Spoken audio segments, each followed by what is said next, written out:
Good evening, everybody. It's a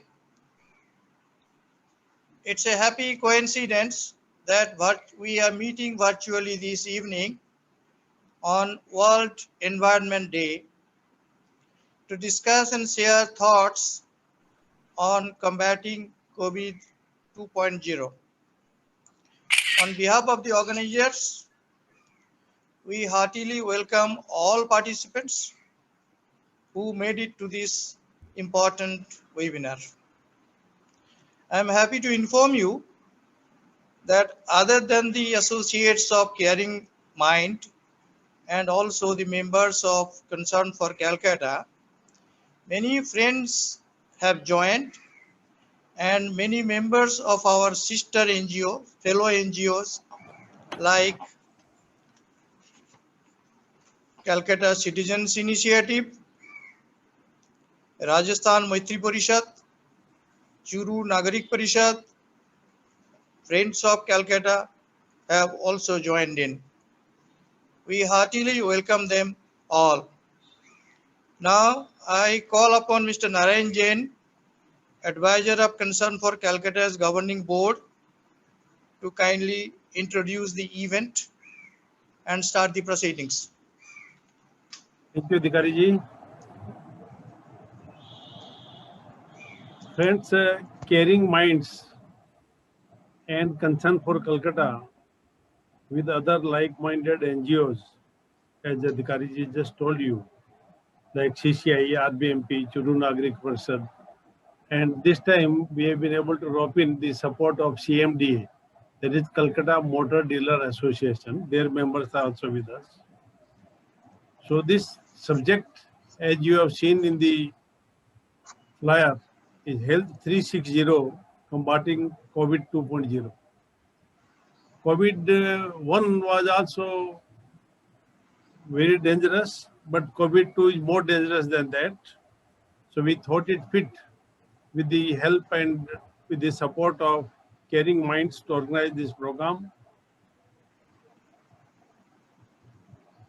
And you see, people are considerably worried and they are having tension about this problem, because if they hear that somebody is suffering or somebody is admitted to any hospital nursing home, is really very difficult for them. And they also feel that if it happens to us, what will happen? And this time, the second wave is affecting both young and old.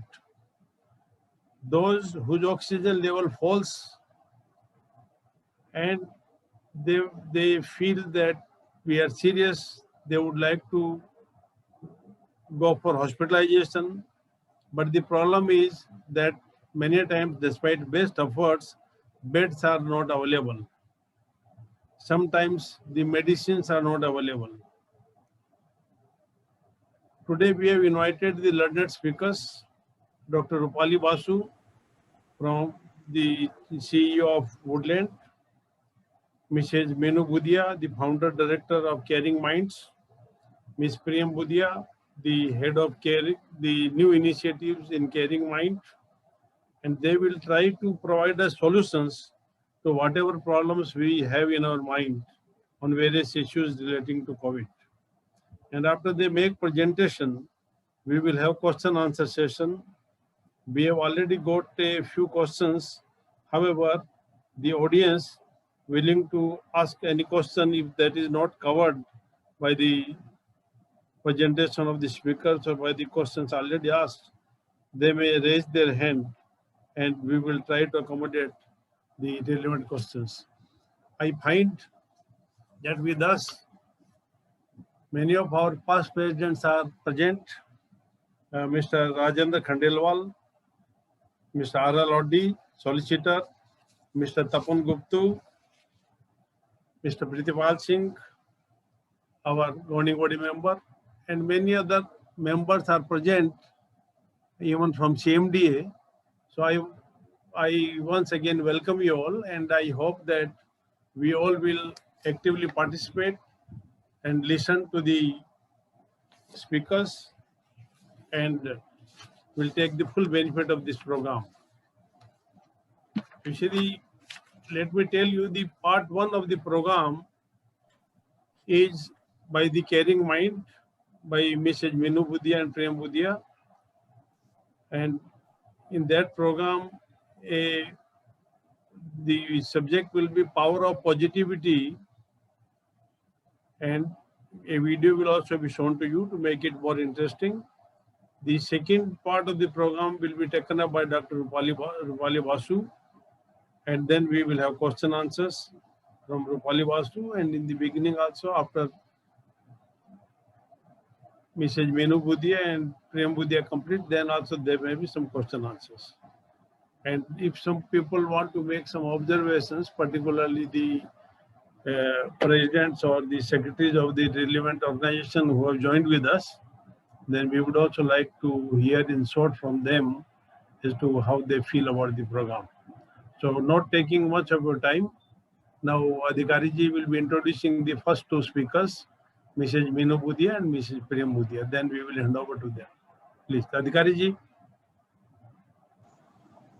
Yeah, thank you very much.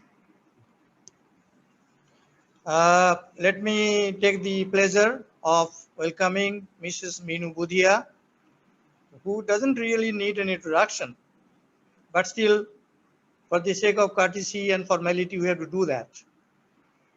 Minu Budhia is the founder director of Caring Mind. It is her brainchild, this organization. She is a psychotherapist and counselor and TEDx speaker. She is a passionate wellness enthusiast, an entrepreneur, and a very popular columnist.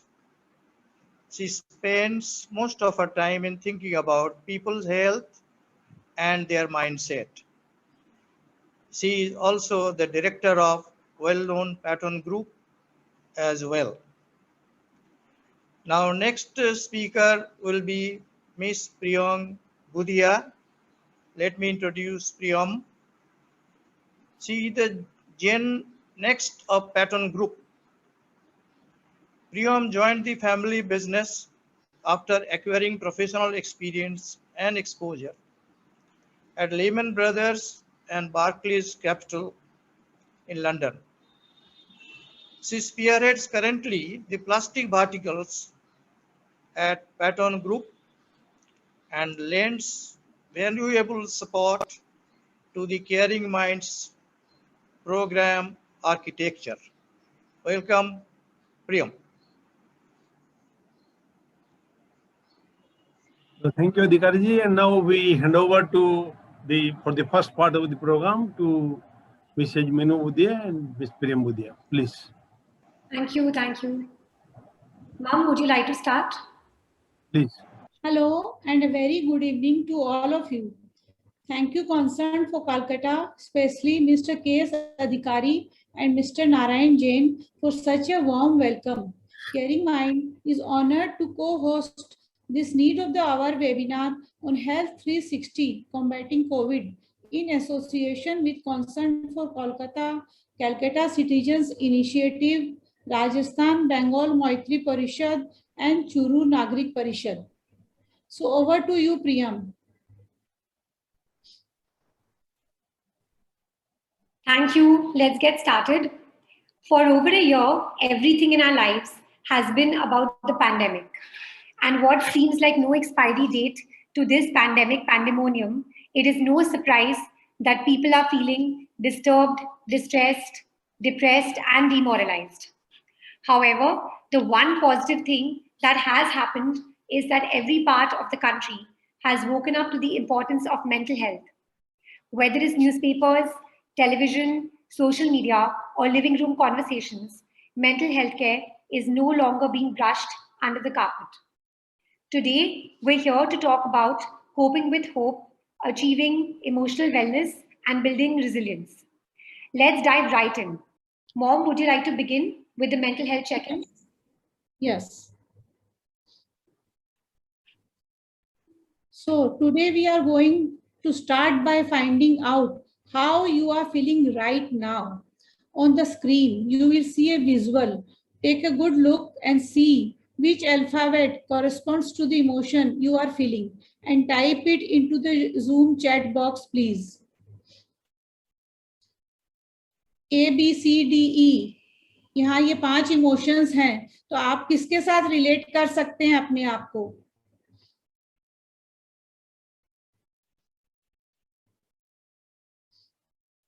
Priyam, will you please check the chat box? Yeah, I'm checking. So far, we are seeing some Ds, quite a few Ds, and a few Cs, mostly Ds. Mostly Ds. Okay, good to know.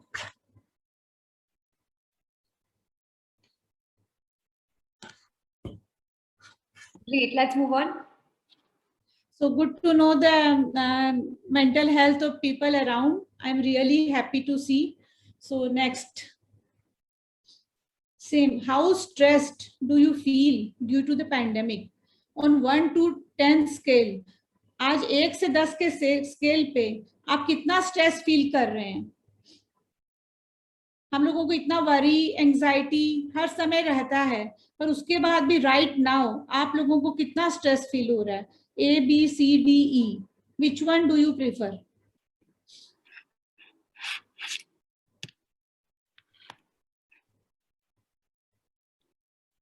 So far, I'm seeing C's and D's.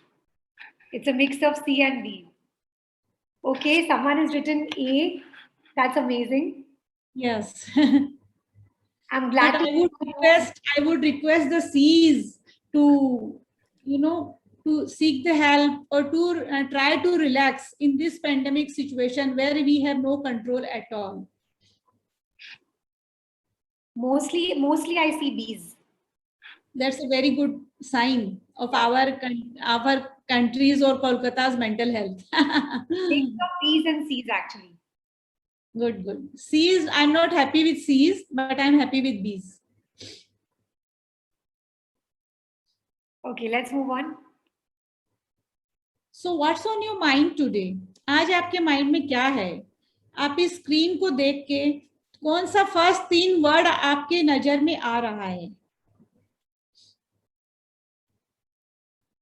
So this is a little puzzle. If you can do the crossword, there are a lot of positive words in here. Mainly, yeah, 3 or 4.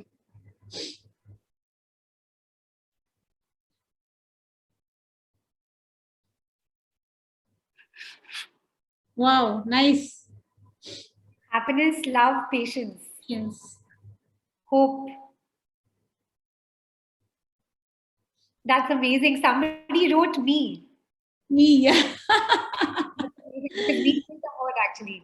The focus on. So let's move on, Priyam. Yeah. Did you know when making a decision, there is a 5-second window that exists between the thought and your mind going back to status quo? For example, आज अगर हम लोग decide किए हैं कि कल सुबह हम लोग वॉकिंग पे जाएंगे, उसी समय सुबह के टाइम हम लोगों को तुरंत शूज पहन के चल देना चाहिए, क्योंकि विद इन 5 सेकेंड्स हमारा माइंड फिर चला जाएगा नहीं की तरफ. तो let's do it. Taking one small action before you change your mind will push you to achieve your goal. Next, Priyam. There is also a rule that is 90 to 21/90. मैंने ये कहीं पढ़ा था कि अगर आपको कोई हैबिट को लर्न या अनलर्न करना है या चेंज करना है, तो हम लोगों को उसको सीखने में 21 दिन लग जाता है. 21 दिन के बाद उसके बाद अगर एवरीडे का हैबिट बनाना है तो वो उसको 90 डेज का टाइम लगता है. So here are 3 golden rules to follow to make a change. Make it small and specific. एक छोटा सा गोल बनाए. ये नहीं कि हम लोगों को 10 kg लूज करना है एक साथ ही, नहीं. हम लोगों को बनाना चाहिए एक साथ में 1 kg वेट लूज करूंगी. Make it easy. एक साथ ही क्रैश डाइट शुरू नहीं करके कि मैंने अपना सारा फेवरेट चीज, मेरे को मीठा पसंद है, तला हुआ पसंद है, मैं सब छोड़ दूंगी. No. Remove 1 item per week. Make it consistent. एक दिन छोड़ दिया कोई बात नहीं है, पर थोड़ा थोड़ा करके ये कंसिस्टेंट करिए, मतलब रोज करिए। अब नेक्स्ट है Priyam, next is a true and false. So आप ये बताइए, ये जो लिखा है positive thinking improves your immune system, ये ट्रू है कि false? I'm loving the participation by the audience. Yes, Everyone yes. is saying true. It is indeed true. जब सबको इतना पता है फिर भी हम लोग क्यों डिप्रेशन में फंस जाते हैं?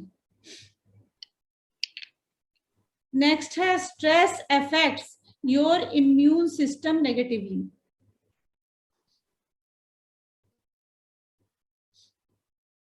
Good, very good participation and good mental health. Yes, it is true. It is true. Next.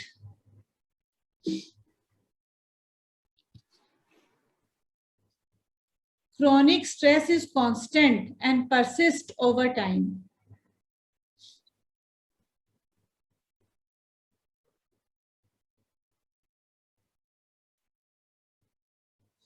Very good. Priyam, you're fantastic audience. Everyone's participating and everyone knows all the correct Yes, answers. yes, that's the good thing, yes.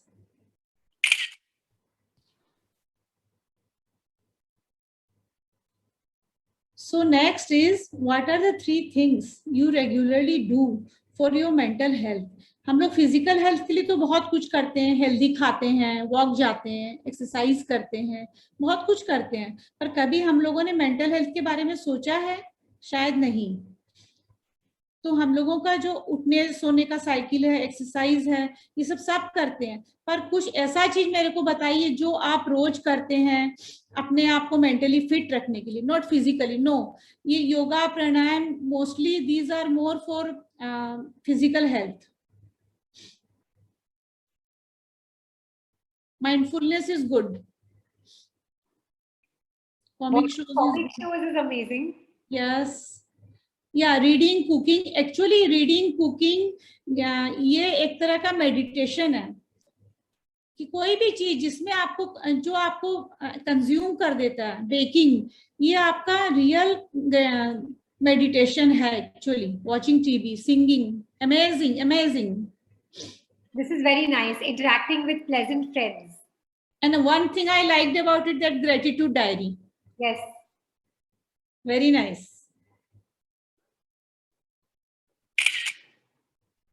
So Priyam, next. Okay, so let's move on to building resilience. Here are 4 ways to build resilience by making positivity a part of every day. First is positive visualization. This is when we begin our day and set the tone for the next 24 hours. Write down 3 highlights of your day, 3 things you want to do that day, or 3 things or 3 people you are grateful for here and now. This is something that one should practice on a daily basis when they start the day in the morning. Second is setting short-term smart goals. Like my mom mentioned, it can be very overwhelming to plan long-term goals in these difficult times because no one knows what's going to happen tomorrow. It's very uncertain times and completely uncontrollable. Instead of thinking years, months ahead, let's break the big goals into small, bite-sized, day-sized, week-sized, doable tasks to get through our day. Next is creating a fixed routine. If we make a routine or a schedule for every day, which encompasses everything from eating, sleeping, fitness, working, spending time with your loved ones, maybe family, friends, hobbies, upskilling, and also me time, then we have something to look forward to every single day, even though we are amidst a pandemic. Next is very important, in fact, to having healthy relationships. We should respond and not react. This means that when somebody, your loved one, you're having an argument and they are shouting at the top of their voices, or one is angry, then you should follow the traffic signal rule, that is stop, think, and then act or respond, not react. What are the 3 things that you are grateful for. If I can request everyone to please use the chat box and write down the 3 things that you are grateful for today.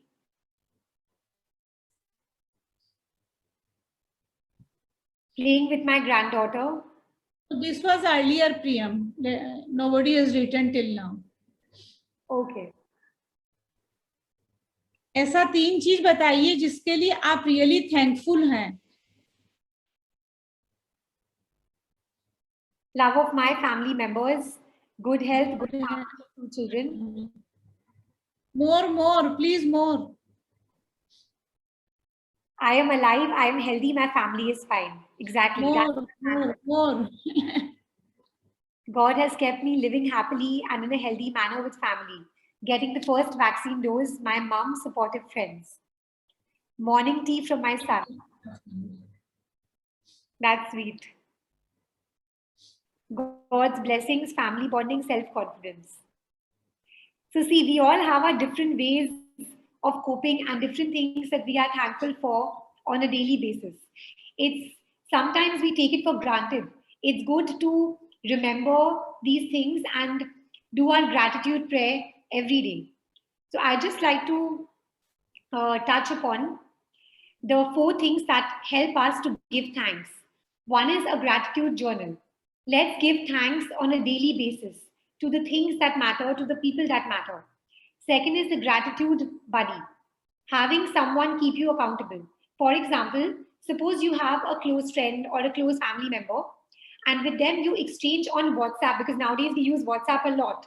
So you exchange on a daily basis at the end of your day that today these are the 3 things that I am happy for, that I'm grateful for. So this becomes a gratitude practice on a daily basis. And you will also be excited to know what are their 3 things and what are your 3 things. So this is called a gratitude buddy. Next is mindfulness. As somebody also already wrote in the chat, mindfulness is a very important practice, in fact, in mental health, that is being fully focused and completely present in the situation you are in without getting distracted. For example, right now, so many people have joined in and are attending the webinar with us on Zoom. But there may be lots of things happening around you. You know, your WhatsApp may be ringing, somebody may be calling you, kids may be playing in the background. But if you are not just physically present on this webinar, but you are fully, consciously, mentally present and actually listening to everything that is being said and participating and interacting, that is called being mindful and really being there mentally, not just physically. And the last thing is meditation. When I say meditation, I don't mean, the way we think about meditation in a traditional sense.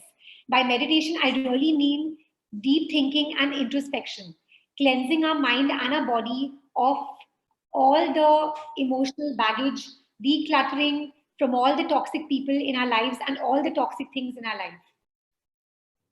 So what are the 4 Ds that help to drop the pressure? With so many things in our life demanding our attention, your mind can feel like a pressure cooker about to go off. So the 4 Ds are do, decide, delegate, and delete. And this is how we should deal with situations. What are the 3 things that drain your energy? If you think about it, a lot of unnoticed aspects of our lives drains our energy. What do you think are the 3 top energy drainers in your life? If you could please use the chat box and tell me that these 3 things completely drain your energy.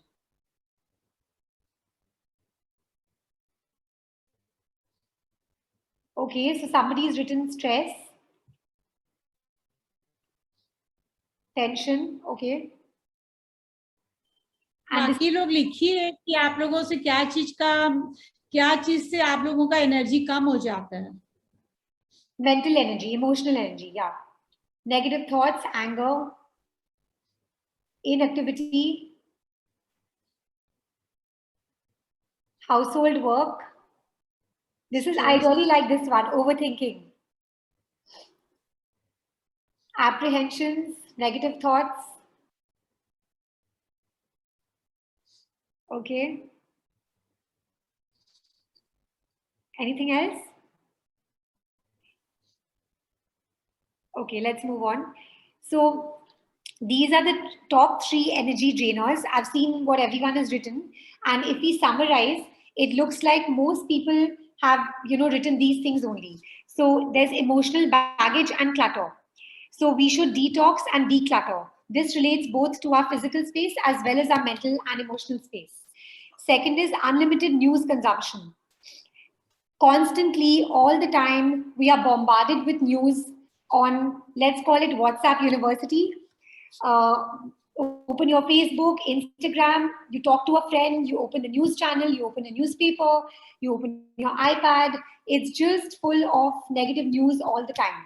So one will say that how do I not keep up with the news? It's important, but let's limit our news consumption, negative news consumption, to maybe 45 minutes to 1 hour a day instead of full day watching the news, be it through WhatsApp or be it on the TV. And lastly, mindless social media scrolling. Let's try and limit our social media usage. We should try and subscribe to and follow accounts that speak of positivity, happiness, and tips to stay mentally and physically fit, rather than spending useless time on social media, which will not help us in any way. So, how much of time do you spend on your physical fitness? In the Zoom chat, if you could please write down, would it be 15 minutes, 30 minutes, 45 minutes, or 1 hour on a daily basis? Wow, somebody's written 2 hours, 60 minutes, 1 hour, 1 hour, 15 minutes, 1 hour, okay. 30 to 45 minutes, 10 minutes. I like the honesty. 45 minutes.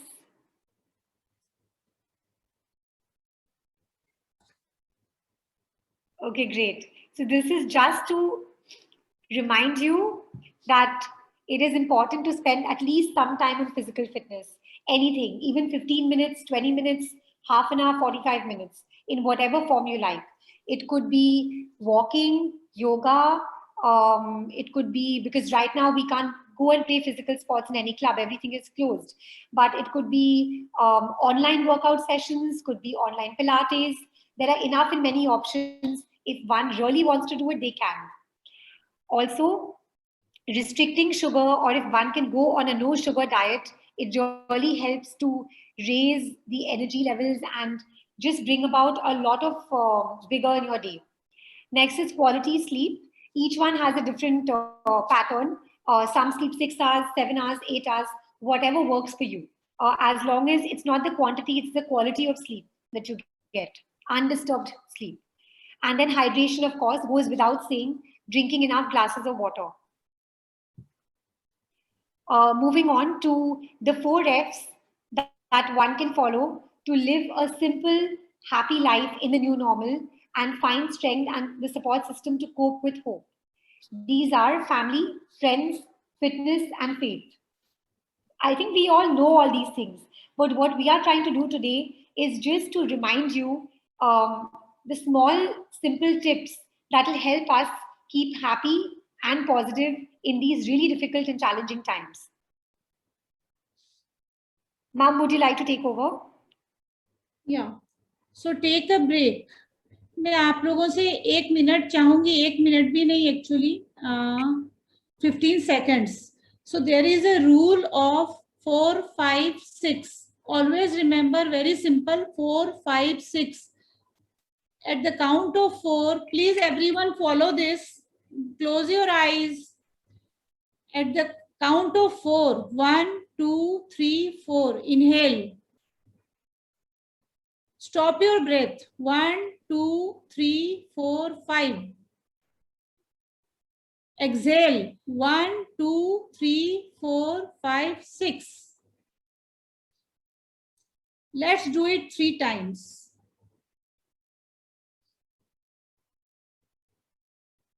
4, 5, 6.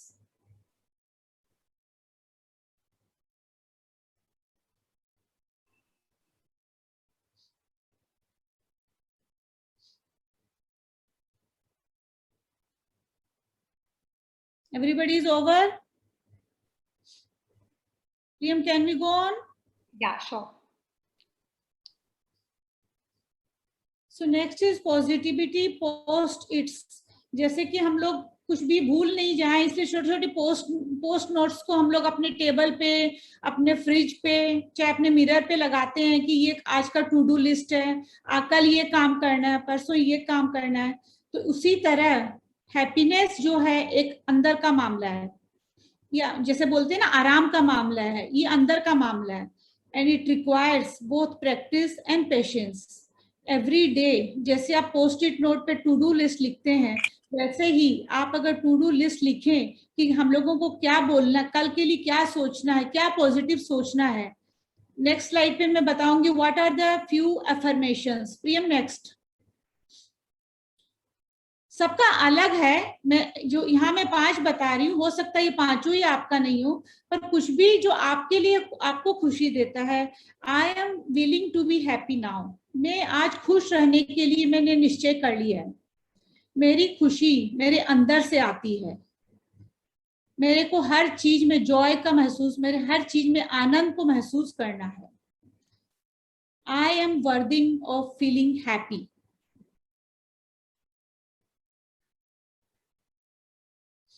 So next.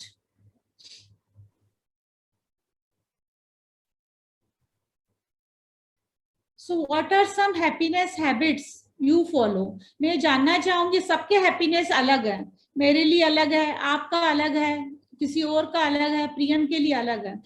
जो top 3 things आप लोग chat box में लिखिए कि जो आपको खुशी देता है. हम लोगों का खुशी दूसरों पे डिपेंड नहीं करना चाहिए, हम लोगों का खुशी खुद पे डिपेंड होना चाहिए. तो वो क्या चीज हम लोगों को खुशी देता है? Top 3 things. Please everybody right in the Zoom chat box.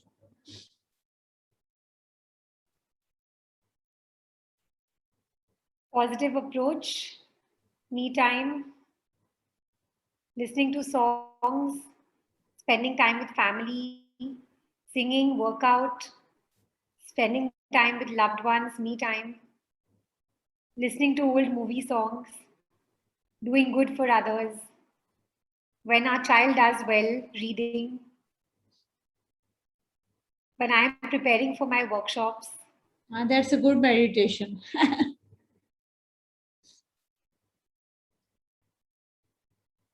Play with my cats. Wow. Great.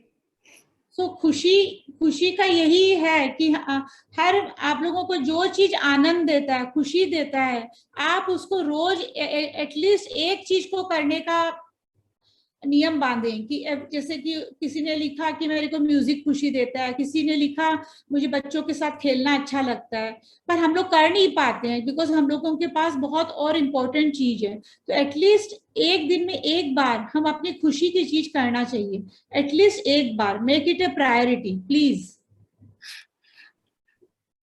Next is so happiness habits, asking the question why. Before we start thinking, before we start spending time on something, let's ask ourselves the deep why. Do you really want to do this? Do you really need this? That's number 1. Number 2 is FOMO versus JOMO. So the philosophy of FOMO is fear of missing out. And the second is JOMO, which is joy of missing out. So the joy of missing out, that is what that makes it okay to let go of your to-do list or plans. Sometimes it's actually amazing to be in a state of JOMO, if one can practice that. Next is a very important matrix to live your life by, which is called the Johari window. This is what is urgent and important. And this is a great tool to plan your week and month as well. For example, and Mom, you can pitch in something that is urgent and important. आप लोग बताइए जो आप लोगों के लिए urgent है, जो आप लोगों को हर समय करना है, पर रियली इम्पोर्टेंट नहीं है. हर आदमी के लिए वो अलग होगा. So, for example, something that is urgent and important would be, say, if somebody in the family is not well right now. So, it is more important to take care of that situation. Why? Because it is time bound. It is really important right now that they are not feeling well. So, that's both urgent and important. Whereas something which is not urgent and not important is spending, the time we spend on social media, just scrolling through social media.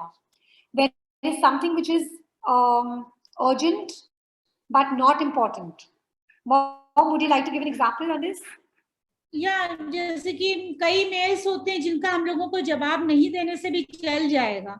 बहुत सारे mails ऐसे promotion के mails, अगर उनको जवाब नहीं भी दें तो, पर हम लोगों को एक अर्जेंसी आ जाता है कि हमारे पास मेल्स आ गया, जवाब देना है. तो जैसे important and not urgent. Priyam, I want the audience to reply on this.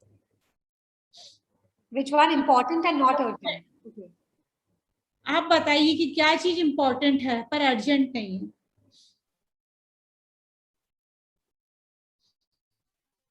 The yellow box, important and not urgent.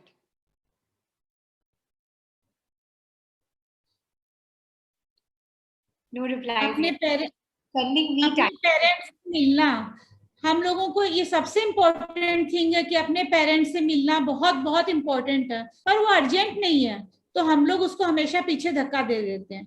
हम लोग हमेशा वही करते हैं जो अर्जेंट है. Is it not? And also I'd like to add that something which is important, which is what we are speaking about today, but is not urgent, is thinking about our mental health and our emotional health. What are the 3 things you need to forgive yourself for? Have you ever thought you need to forgive yourself? If you could, please write in the chat box, what are the 3 things that would be, that you would want to forgive yourself for?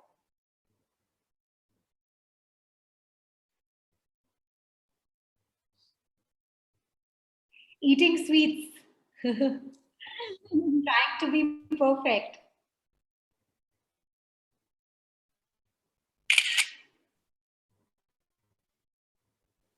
Any more responses? Anger. Showing my anger. Okay. Not spending lots of time with family. Bad dreams.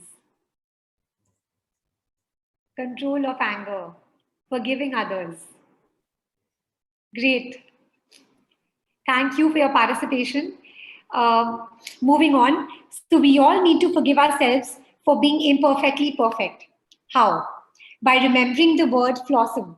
Coined by Tyra Banks, it is used to describe something that is awesome because of its flaws, not despite them. Like we began... Sorry? Priyam, will you please explain this? Will you please explain this? Yes, so this is basically, flossom is coined by Tyra Banks, and it is used to describe something that is awesome because of its flaws, not despite them. So, for example, Mom, would you like to give an example on this? Yeah, suppose मेरे में आज कोई flaw है, मैं बहुत अच्छी एक public speaker नहीं हूँ, पर उसके बाद भी मैं ऑसम हूँ. क्यों? क्योंकि ये मेरा एक पार्ट है, ये मेरा पर्सनैलिटी का पार्ट है. कोई भी परफेक्ट नहीं होता, अगर परफेक्ट होगा तो वो भगवान बन जाएगा. We all are imperfectly perfect. हम लोग सब में फ्लॉज हैं और उस फ्लॉज को हम ऑसम बना लें. ये नहीं कि उसको हमको हटा देना, हटाना नहीं है, उसी से हमको अपने आप को सजाना है. Next. Yes. So like we began, I'd just like to end with a mental health check-in to see how you are all feeling now, and if you are feeling little better and ready to fight against COVID-19 and cope with hope. Take a look at the happiness meter on the screen and type into the Zoom chat what you're feeling right now. Sad? Still sad? Okay? Or happy?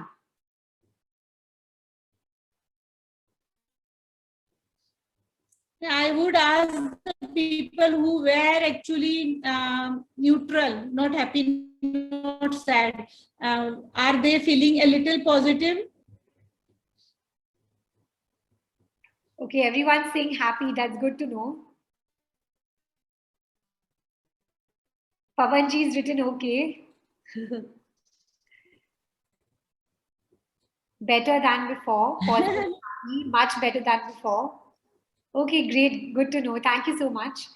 I'd just like to end on a positive note by saying that if you, your child, your grandchild a loved one, an acquaintance, anyone has been feeling stressed, anxious, or depressed, you can anonymously call out to our toll-free helpline number, which is Pan India. And this is something that we've just launched 2 weeks ago. So I just, want to use this platform to share that anyone at all, please feel free to call in, and we are just a call away, just a click away. And lastly, thank you for being such a lovely audience. It was our pleasure to interact with you today. Before we wrap up, I'd just like to show you a short video on the journey of Caring Minds of touching over 22 lakh lives. Thank you. Caring Minds is the brainchild of founder and director Meenu Budhia. The seeds of the facility were sown with the birth of Meenu's younger daughter Prachi, 8 years after her elder daughter Priyam was born. As Prachi was growing up, her family noticed that she was having a difficult time at school. Prachi was diagnosed with ADHD, low IQ, and later bipolar disorder. As a mother, Meenu was not only concerned about her daughter's time at school, but also her future. She trained to become a psychotherapist and counselor. Wanting to apply the expertise she gained while training her daughter, she started her first social initiative, Caring Minds. Priyam, who had been studying and working in the UK for 6.5 years, returned to join Caring Minds as the head of new initiatives. Established in 2013, the sprawling super specialty facility is a gift to the city of Kolkata and East India. The vision behind Caring Minds was to introduce to the community a one-stop solution for all problems related to psychological health. It is a state-of-the-art center for mental health care and psychological growth. Here, mental health professionals provide expert services for both clinical and non-clinical issues across all age groups, from children to the elderly. Caring Minds offers an easily accessible and inviting environment in which you can consult with a highly efficient group of experts. We have 3 wings: training and development, clinical, and academia. The training and development wing conducts soft skills workshops for schools, corporates, and other socio-cultural organizations.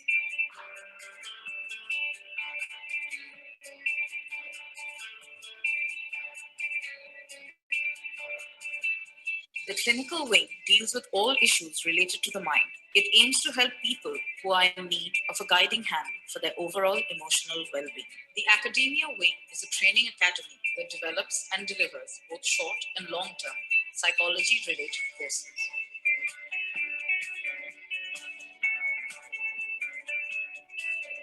Sometimes we need help and guidance to feel better.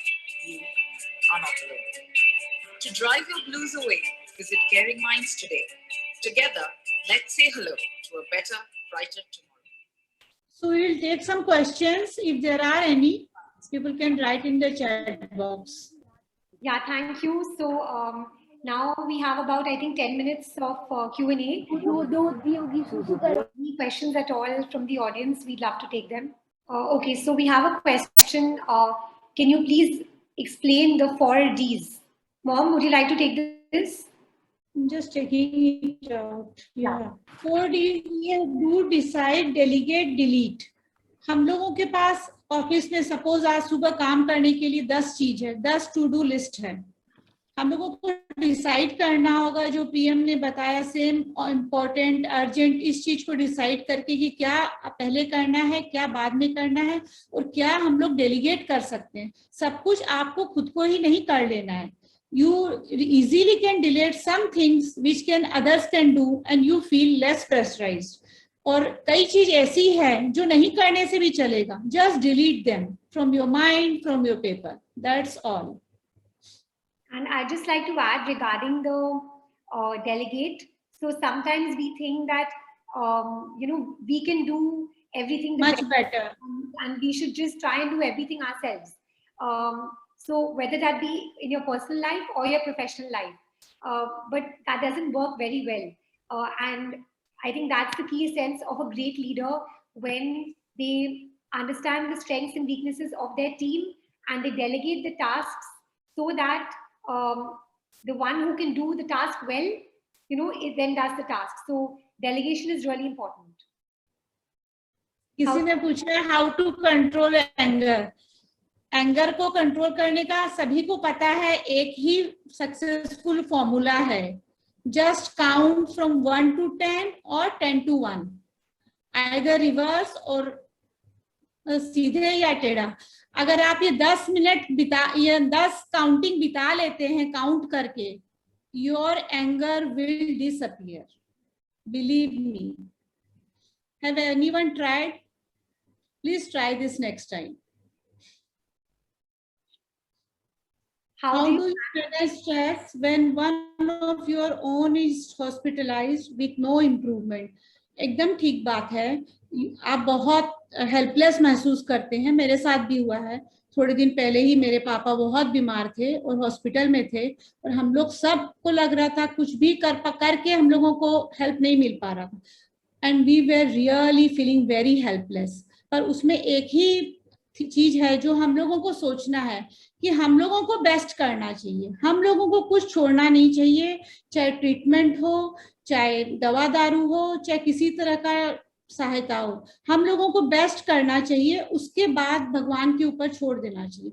B positive, don't always try to overcome all the situations. I know it's very, very difficult because I have gone through myself, but you need to let go.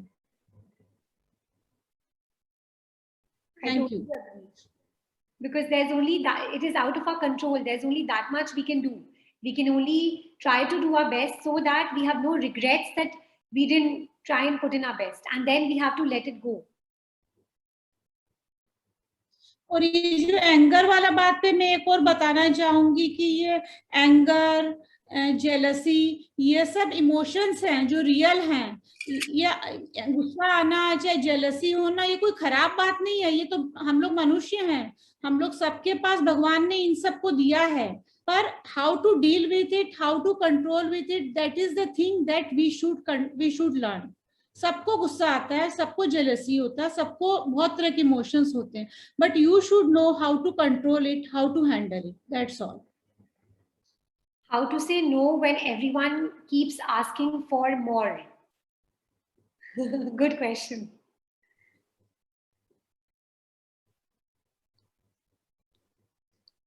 Would you like to take it? बोलो, तुम बोलो। I think one needs to, when the art of saying no is actually, it is an art of how to say no. And when one keeps asking for more, then I would say it's your body language would give it away. That when you feel that after a certain point you are being used and somebody is keeping on asking you for more and more and more, then you need to take a step back, and then so the other person by your body language understands, and they understand, and they can't cross that line after that. That's the only way. और ये इतना easy नहीं है, actually easy नहीं है no बोलना, बहुत लोगों के लिए बहुत डिफिकल्ट है, पर ये हम लोगों को आर्ट सीखना होगा कि नो कैसे बोला जाए, क्योंकि अदरवाइज आप नो नहीं बोल के आप सोचते हैं कि आप बहुत अच्छे मनुष्य हैं, पर ऐसा नहीं है। दूसरे लोग आपको यूज कर रहे हैं, दूसरे लोग आपको कमजोर समझ रहे हैं, वो नहीं होना चाहिए। हम लोगों को ये आर्ट सीखना होगा, आज नहीं तो कल। PM, ये फ्रेंड्स का जो question, I think you are the best person to answer. Okay, how to find real friends in this modern time? Interesting question. I want to clarify the question. I don't know if you mean how to make new friends or how to figure out if the friends you have are real. If you mean how to figure out if the friends you have are real, if they are there in all your happy times, but never there the moment you have any, any personal crisis, professional crisis, anything, in your bad times, sad times, and everyone goes through that. If they are not there, and at that point they disappear, they vanish, you know how much you can rely on them and whether they are real friends and whether they are friends for life or not. And then I think it just takes one incident to break that trust, and then one figures it out after that. Mom, would you like to add to it? No, you are right. ये experience से ही पता चलता है, ये इतना easy नहीं है। कई बार हम लोगों को लगता है बस यही मेरा बेस्ट फ्रेंड है, यही सबसे अच्छा, ये सब समय मेरे साथ रहता है। जो तुमने कहा, हैप्पीनेस में सब साथ देते हैं, और जैसे ही कुछ तकलीफ आई सब भाग लेते हैं। तो ये एक्चुअली कोई भी मुश्किल के क्षणों में ही बेस्ट टेस्ट है कि कौन आपका साथ देता है रियली में, वही आपका बेस्ट फ्रेंड है। खोजना बहुत मुश्किल है, खोजना इतना इजी नहीं है, खोजने से कोई मिलता नहीं है। हाँ, पर जब हम लोगों को ऐसे फ्रेंड मिल जाएं अपनी लाइफ में, ऐसे फ्रेंड्स को छोड़ना नहीं चाहिए। फ्रेंड के साथ कई चीज अच्छी होती है, कई चीज खराब होती है, आपको एक्सेप्ट करके चलना होता है। You will not get your friend always the best, may be sometimes bad mood, सबको आपको एक्सेप्ट करके चलना होगा। In my opinion, what you expect from others makes yourself the same. Okay. Any more questions, or should we move to the next segment? I think Dr. Rupali is joined as well.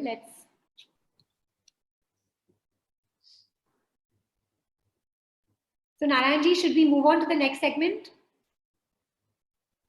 I think both Meenu Budia ji and Priyam have explained everything so well in a unique manner, which is not generally seen in training programs. So we are grateful to you, and we can move to the second part.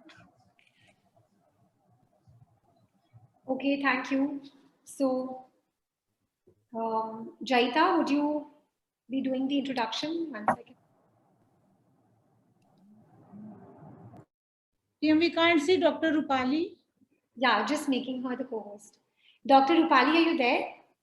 She's there, she's there. She's Yeah, there. very much there. Good afternoon, everyone. How are you? I'm fine, Thank you, Meenu. Just was listening to both of you in the last few, I think about 10 minutes, I'm already there. Okay. Sorry, we're running a little late. No, that's okay. That's okay. Let's maybe begin the. Yeah. Yeah. Good evening, Jaita. I've unmuted you as well. Yeah, good evening, Priyam, Meenu madam. Can you hear me? Yes, we can. Yeah, it's really delightful the way you all were having interactive session. We were really delighted to hear you because you were dealing with situations and explaining things so well. Thank you so much. And may I have the honors to introduce Dr. Rupali Basu, second speaker, distinguished speaker for this evening. She has been an expert in healthcare and is currently the MD and CEO of the Woodlands Multi-Specialty Hospital. And she had held senior positions in Apollo Hospital, Wokhard Hospitals. And she has been a medical graduate from the RG Kar Medical College and Kolkata, and has done a postgraduate training in health and hospital management from Harvard and Delhi universities. She is known for her pioneering work in bringing quality systems and accreditation in healthcare. Her contribution in developing super specialty tertiary care hospital services in Eastern India, specifically in the field of cancer, cardiac, and emergency care, is instrumental in bringing back the confidence of people in healthcare.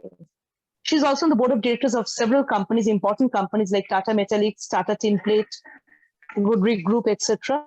She's associated with several chambers of commerce, CII, BCCNI, ICC, and has helped them in facilitating business and economy. Dr. Basu is also an eminent social worker. She has been working for blind people through the NGO Welfare Society for the Blind.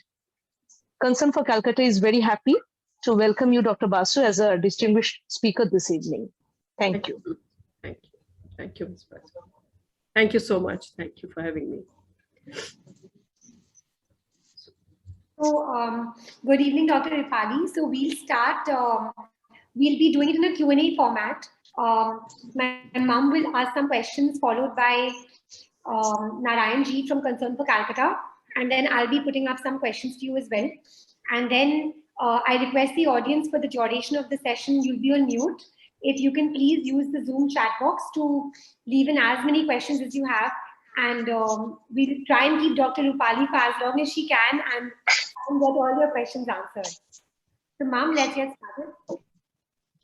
So, Dr. Rupali, this is my personal question. Yes, Meenu. Go ahead. As mental health professional, I took both the vaccine shots long back. Already मेरे को 2-3 महीना हो चुका है.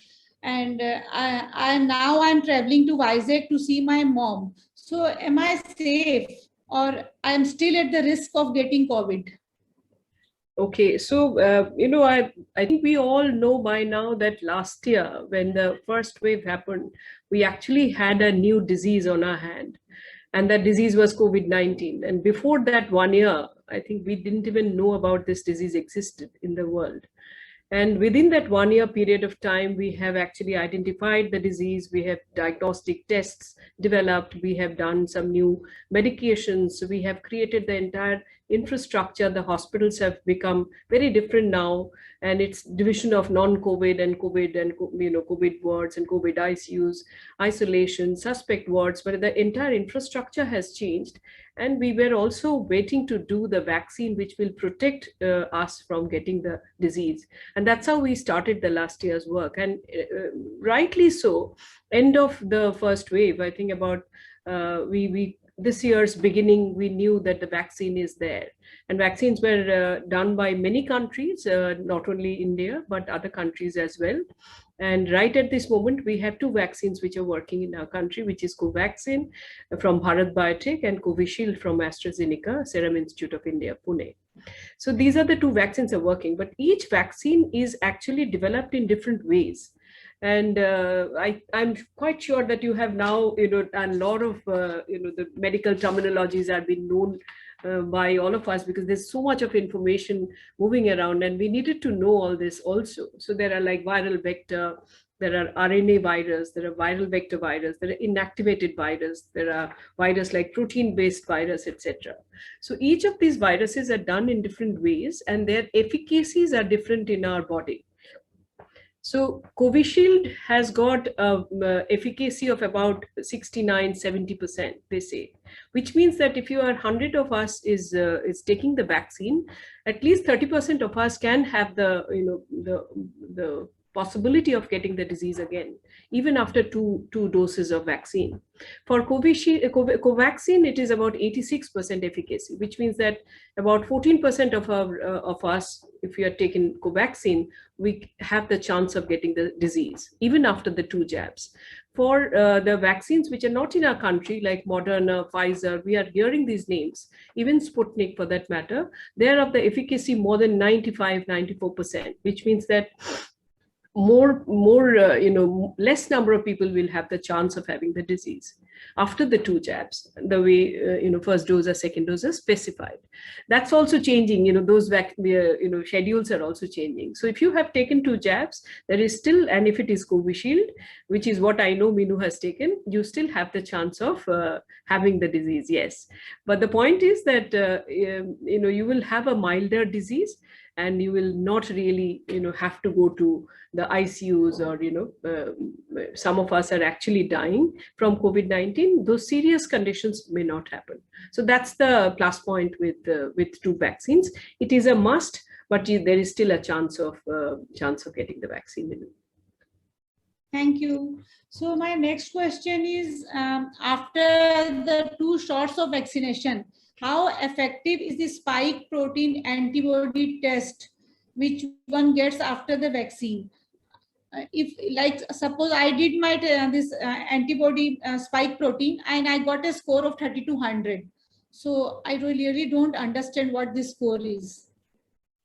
So when you have the disease, you have antibodies in your body, which that is the virus is the antigen, and your body immune mechanism produces the antibodies to fight the disease. That's how the body mechanisms are.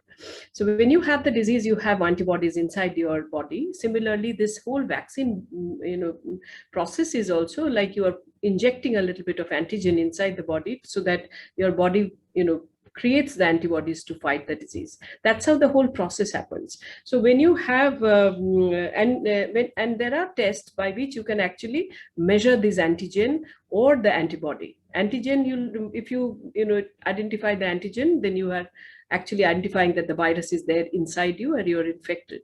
And when you are measuring the antibody, you are actually measuring the protectiveness of your body. So spike protein antibody is what we do when the Covishield, we take the Covishield vaccine or some of the, I don't think that is, the spike protein antibody is only a particular type of antibody test, which is the outer part of the virus, the virus, outer protein layer of the virus. That is what you measure.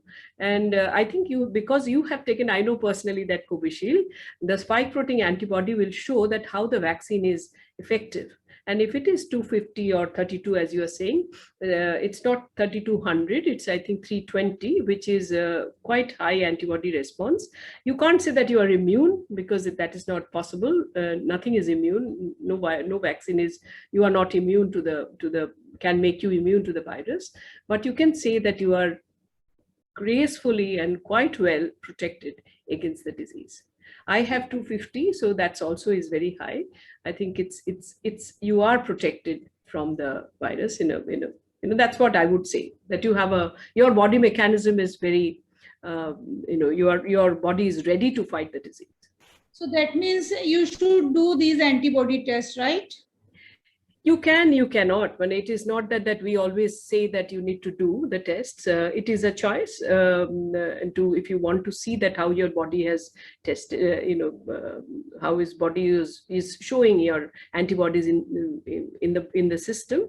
It is not a must. We doctors, we don't say that you have to go and check your antibody. We don't say that. But if you want to really check that how your body has worked against when you have taken the vaccine, you want to see that how much is your antibody, how much is your body mechanism is showing, you can see it. It's so not everybody wants to know whether we should do antibody or whether we should do spike protein antibody. No, spike protein is only effective for Covishield, because that is the type of vaccine which is giving you that antibody. So you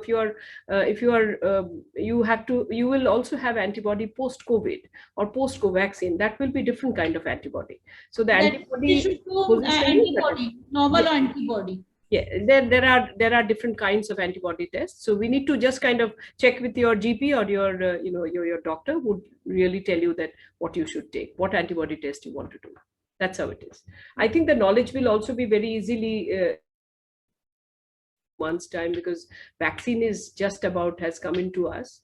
We need to also, it's not that the knowledge needs to sit with the doctors us, but it has to also go ahead with the public at large, because it is a pandemic situation and we need to have the knowledge, basic about vaccines, antigens, antibody, and that's how I think today's discussion will be.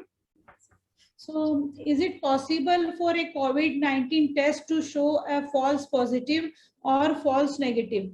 Yes. If my test shows negative and I still have symptoms, and if my test shows positive, but I don't feel very unwell, what should I do? So no test is 100% accurate, nothing.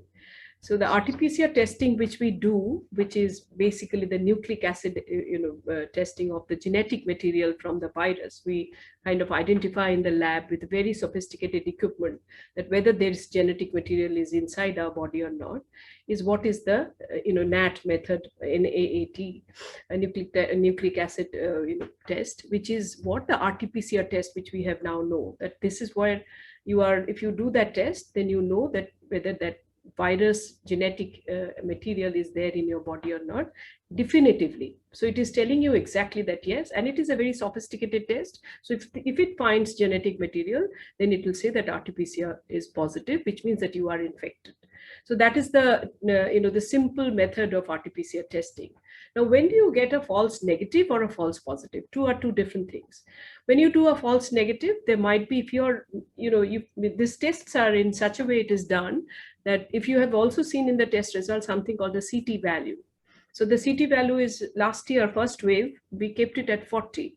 So 40 and up, you are actually negative. If 40 and below, the cycle time value is 40 and below, then you are actually positive. And how you are positive, how badly positive you are, we also divided between the mild, moderate, and severe category. So from 40 to say maybe 35, 30, 32, 35 is the mild category, then the moderate category, and if it is coming below 12, 14 along with your symptoms, then you are becoming the severe category, the CT value. Now the CT value this year, second wave, it has come down to 35. So 40 we are not even looking at. If 35 viral load is 35, the CT value is 35, you're actually negative.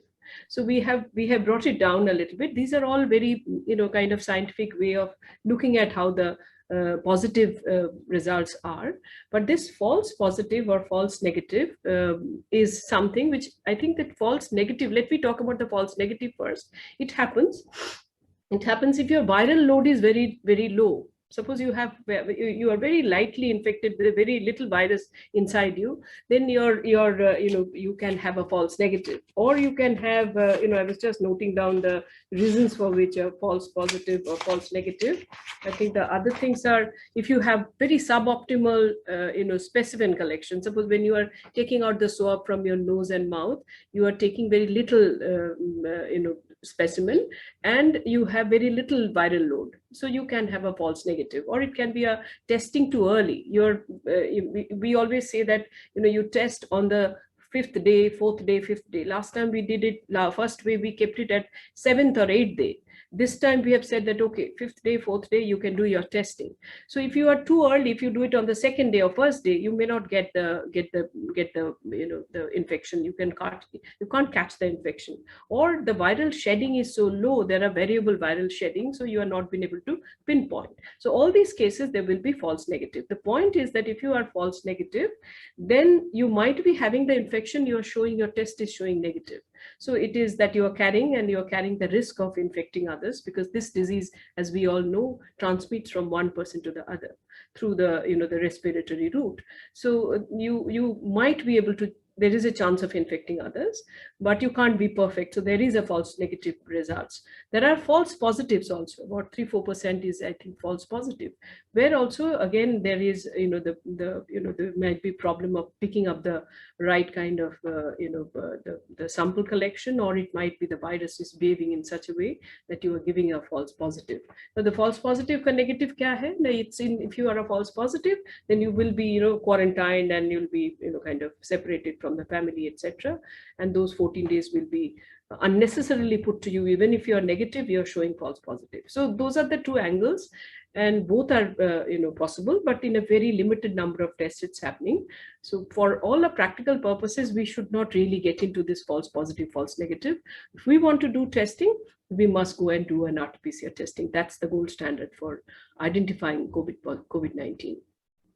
So one more my question, then after I will move it to Priyam. So जैसे इस बार बोला जा रहा है कि this COVID second wave, it doesn't spread from surface. Earlier it was that surface, even from mouth, nose, everywhere. But this time the theory is that it is only through your mouth and droplets from your nose, and it is not through surface. We want to know what is the truth.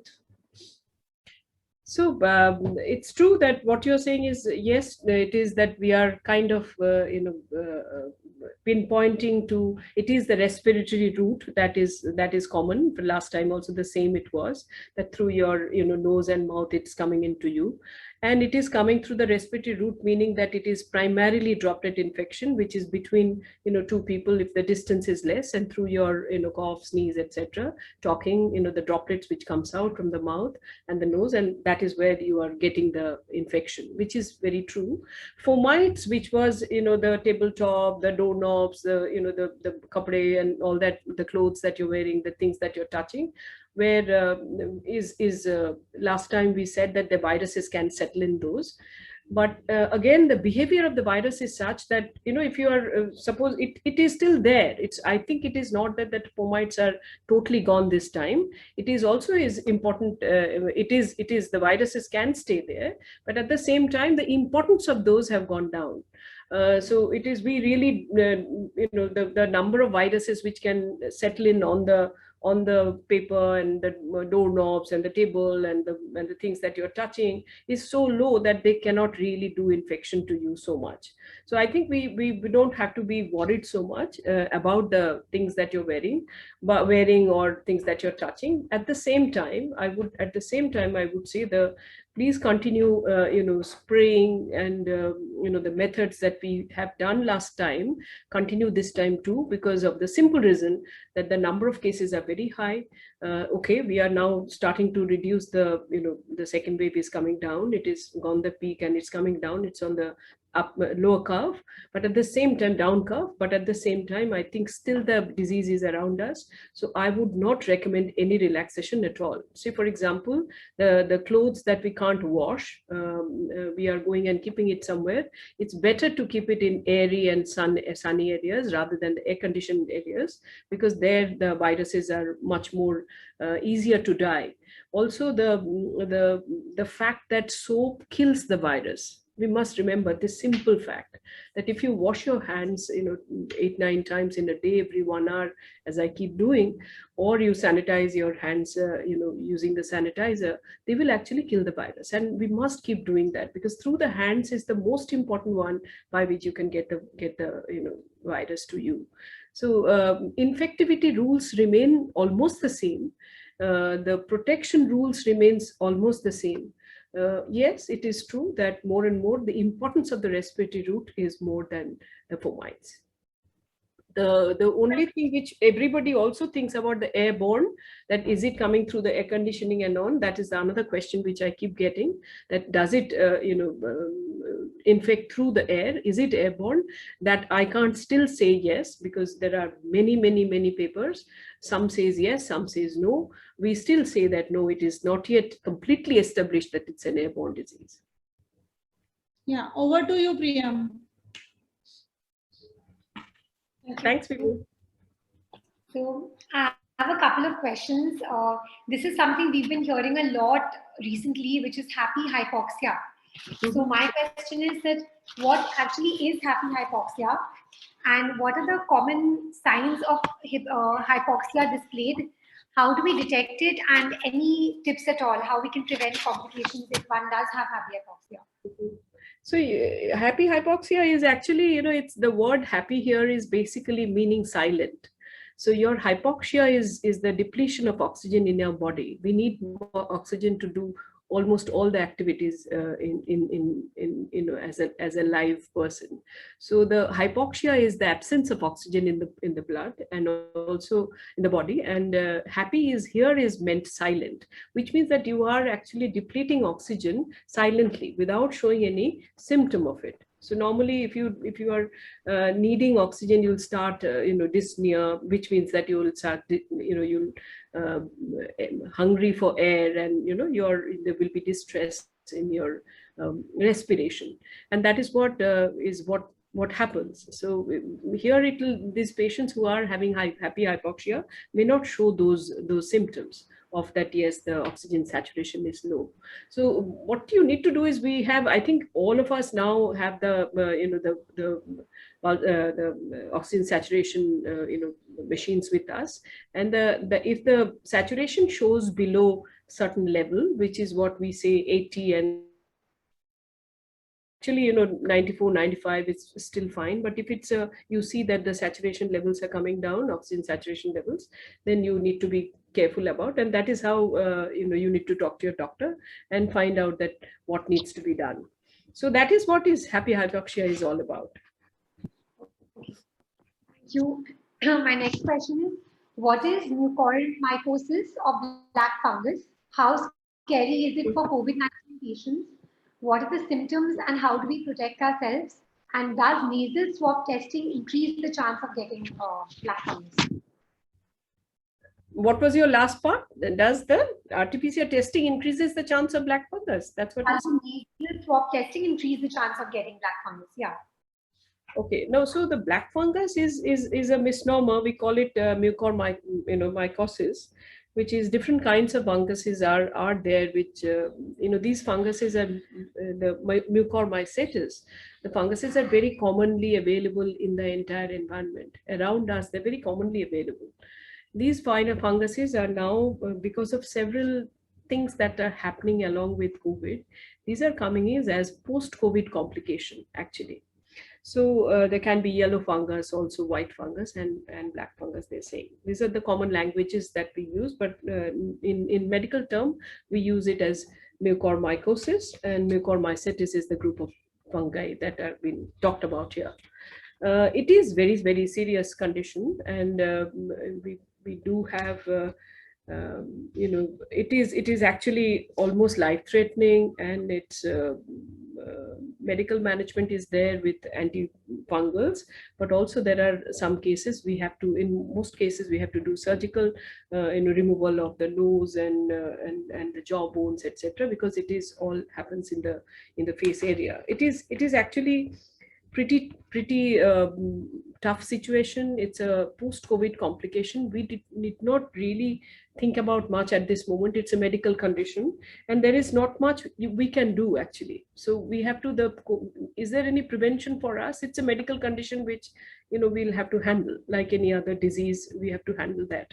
I don't want to get into the symptoms nor into the treatment part, but what we need to do is we need to continue to do the COVID protocol, and that is how I think we'll have to prevent from the COVID itself. And how do you prevent from the mucormycosis? Is there any prevention thing? Again, the same things. So because it is around, the fungi is around in the wet areas, etc., soil, moss, manure, etc. We need to be careful when you're doing gardening. We need to be careful when you are actually, it is more happening through the the other kind of things which are happening inside the hospital. Say the properly, also oxygens which are happening at the home front. I think if you are not using the proper tap in the oxygen, the moist oxygen that we use, if they're not not done well, the industrial oxygen that we have started using suddenly, then there are different ways of this fungal spores are coming inside us. These are all new things which has happened lately, and primarily happened in Delhi, and then it's spread across to the other countries. Fortunately, in West Bengal, still we don't have that many cases. We do have few, but that's because I personally think that we have used industrial oxygen much less here. I think we have still been managing our oxygen requirement, which was very high this time, unlike last time. And through those equipments that we use, the manometers, the different kind of tubings which are used for giving oxygen to people, I think to the patients who are suffering from COVID is where the problems are. And like, for example, I don't think in the hospitals in Calcutta, not even one case of mucormycosis has happened. At least in Woodlands, we didn't have even one. And we are treating very large number of COVID patients. So I personally think that we really need not worry so much about mucormycosis. It is happening.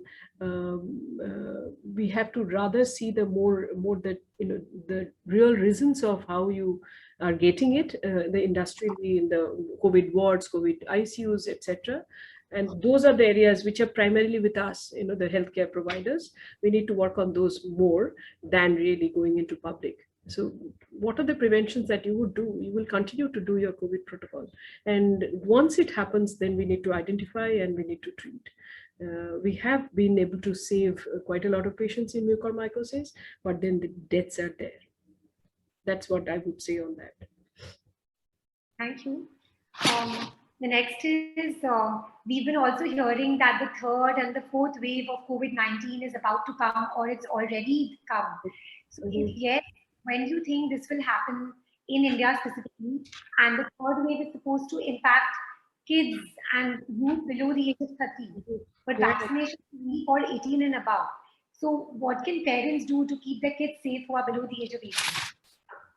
So vaccine, waves are the number of cases which are coming into us, the larger number. So for us, first wave, when we peaked it to almost 1 lakh of cases a day, and then it came down, and then the second wave this April it happened, and it moved up to 4 lakh. So it became 4 times higher than what the first wave was. So we are now into the down curve of the second wave currently in Bengal, in Calcutta.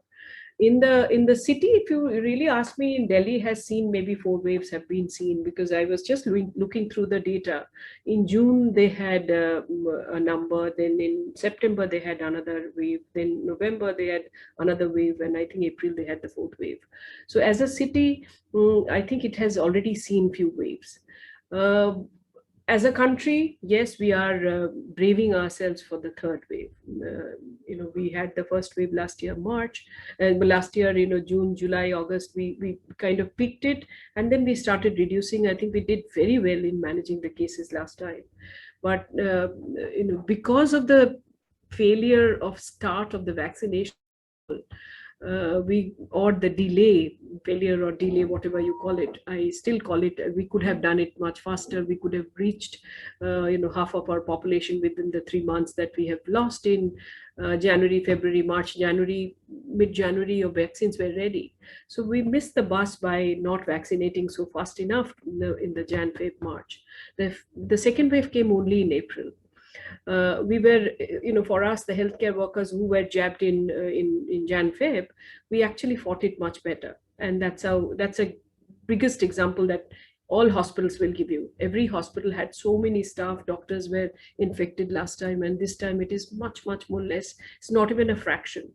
Last time Woodlands had 135 people affected. This time I had, I think, 6 or 7, and that too all very mild. So the vaccine worked. And then we didn't allow that vaccine to reach to everyone. We couldn't do that. So we are now working on it. So the vaccine would have prevented the 3rd wave much better. But right now, I think we still need to brave ourselves for a possible 3rd wave, which will happen sometime, next few, 6-7 months time.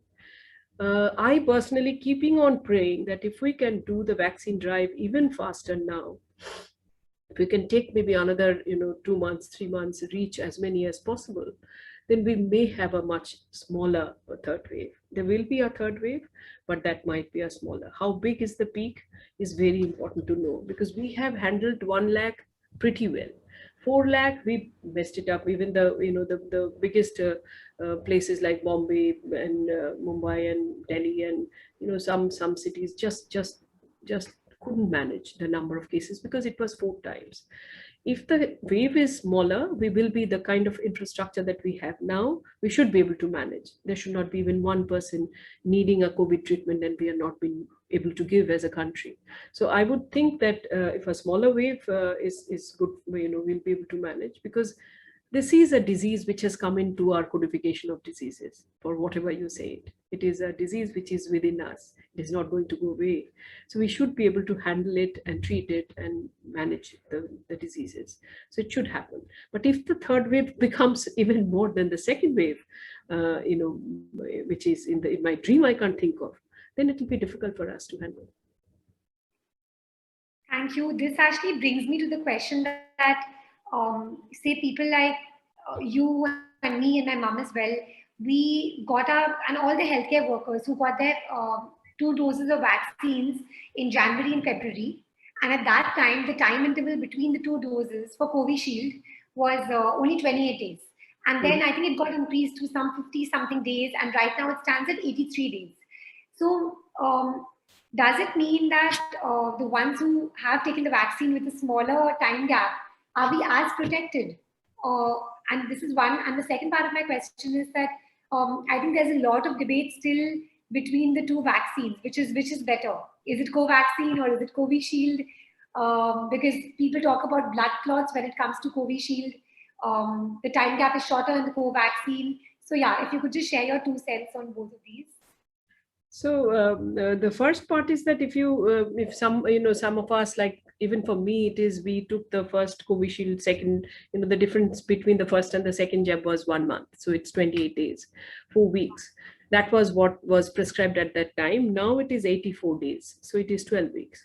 And they say that because the whole vaccine science is kind of squeezed from 4 to 5 years, which we take for the vaccine to develop. We have squeezed it to a few months, and so that's why the new knowledge is coming every now and then. So right now, they said the scientific study says that if it is 12 weeks, the efficacy is the best. For us, because we have taken and we are now into it, I don't think we need to do any comparison that whether we should take a booster dose or whether we are protected enough. I think we need to just be sure that yes, we are protected. We have done most of us have done our spike protein antibodies, and we are kind of having our antibodies within us. Some of them may not show antibodies enough.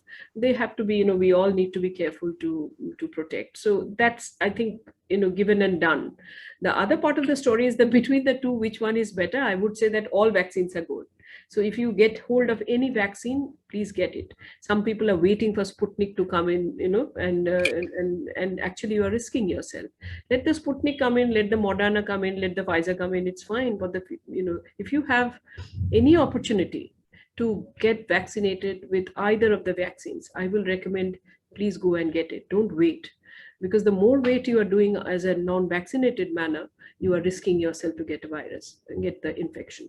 So please get vaccinated, whatever you have with you now, either Covishield or Covaxin. Sputnik will come in another 15 days time. It should come to us too. So in Calcutta also it will come, and that has the highest efficacy between the three. But any vaccine is good.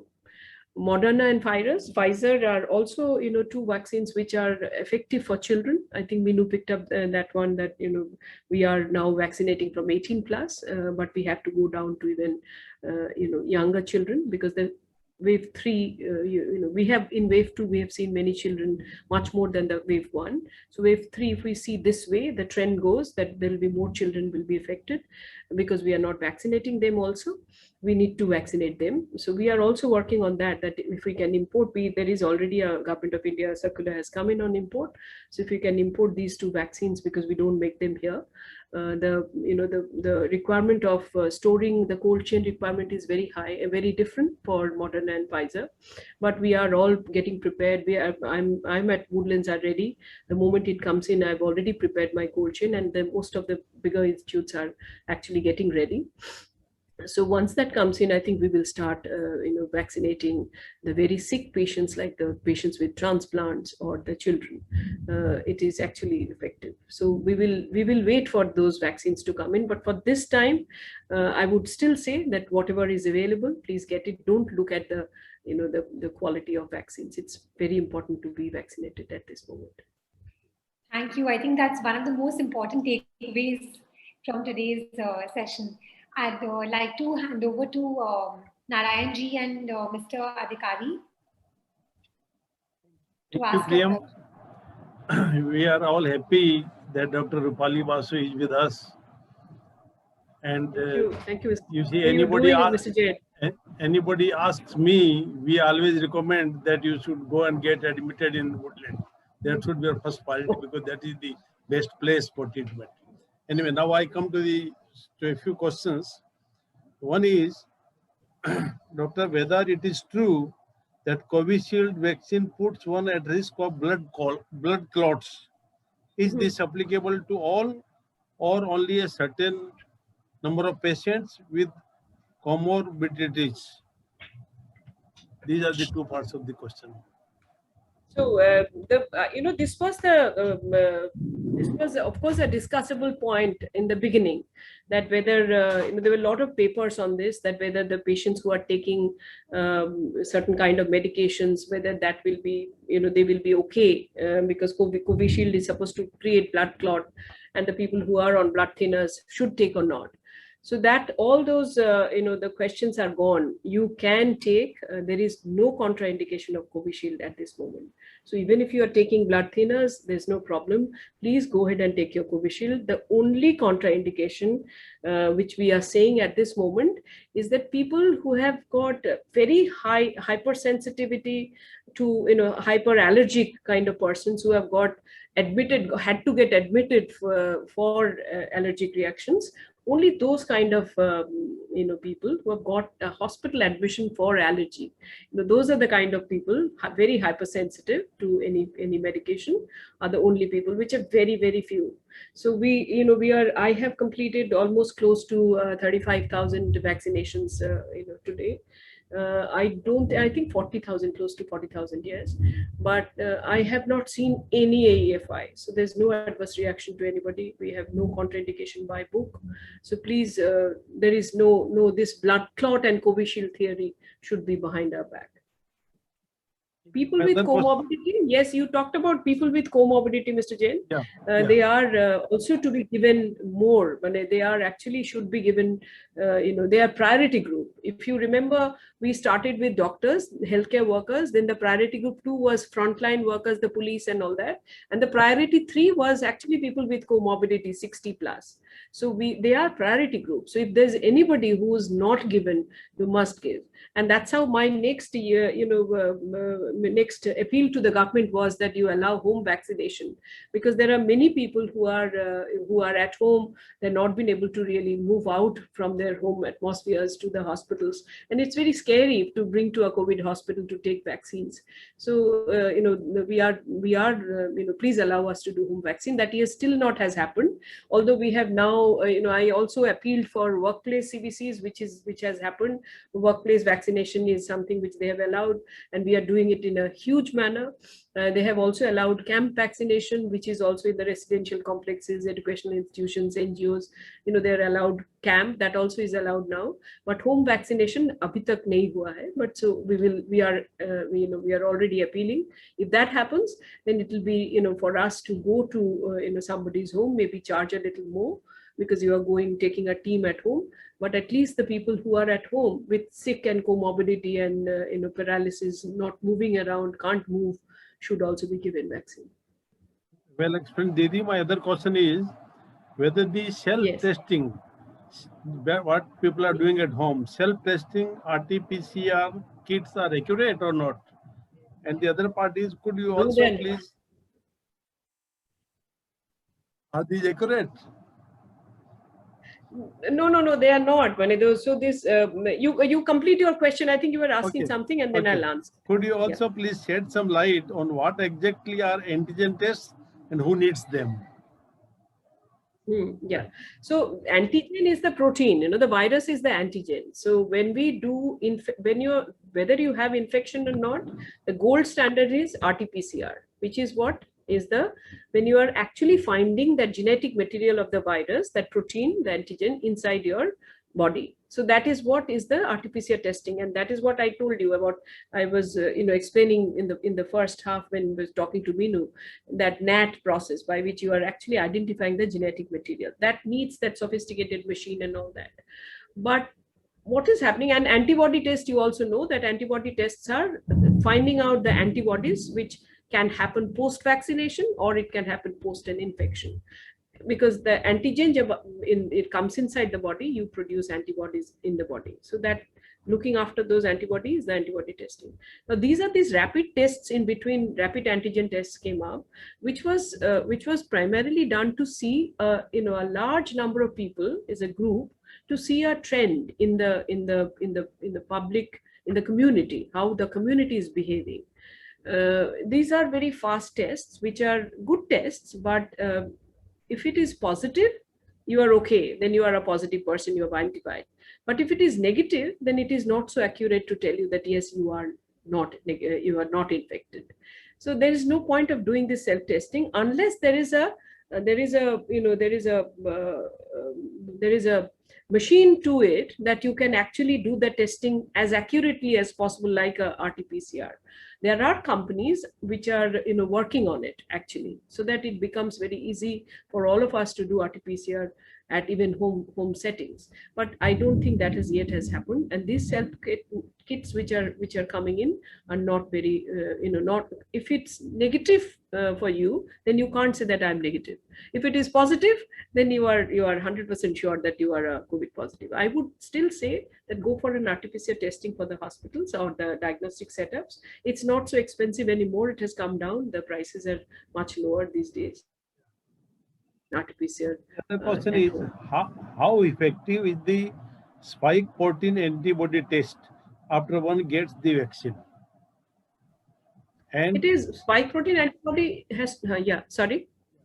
And whether this figure 2,500 indicate that one is fairly immune from COVID, I do not know what is this figure all about, but some doctors tell it like that. Kindly, Mhm. kindly tell. No, so the question is that if you are immune by any test, you are not immune. Even if you have very high antibody, the you are not immune. You can get the infection even if you have very high antibody. So that's a very simple no. You are, if you are immune, no, you are not immune. Even with 250 IU that is been mentioned there. It's not 2,500, it's 250. But even if you do that, have that very high antibody, which says that your body has responded very well to the antigen or the vaccine. But even with that, you can't really say that you are immune. And spike protein is only for a particular type of protein. For, I think that has been done for after Covishield testing, vaccine testing. So you can keep doing a spike protein antibody to check whether your body has got antibody or not. It's not a must. You don't need to see. I think it's more important. I keep saying that over and over again, that the COVID protocols are more important than really checking your body that you have enough antibodies. Because many times what happens is that if you have enough antibodies, you think that I'm protected, I'm immune, and your all your COVID protocol will loosen, and then you might get an infection. It is still there very much in the community. People are still That's getting excellent. infection. And this Obliged. time, as you have known, this time actually the disease has been pretty bad. The kind of lung infections that we are seeing this time, the pneumonic, the people who are going into ICUs are actually very, very bad quality. When the number of cases are also very high, we don't want anyone to be infected to COVID. So it's better to be protected, better to be vaccinated, and keep yourself protected. I think that's very, very important. Our president, Mr. Adhikari, has also got some question. Adhikari ji, are you ready? Yeah. Please, please. Thank you, Mr. Jain. Thank you. Good evening, Dr. Basu. I have very simple questions, which are common knowledge, but we must want to have some clarification from you. Whether all disinfectants, infectants that we use, like wipes, sprays, sanitizers, vegetable washing liquids, are they actually effective? Do they kill the virus? What kind of sanitizers actually we need to use for our protection when we have no option of washing our hands at a particular moment of time? Okay, so I think most of the sanitizers which are which are available in the market are good quality. I use MicroShield. I use MicroShield, which is chlorhexidine and ethanol solution. I like it because of the simple reason it has moisturizer, and it helps my hand to be not so rough, and the skin is protected because it is also contains emollients and moisturizer.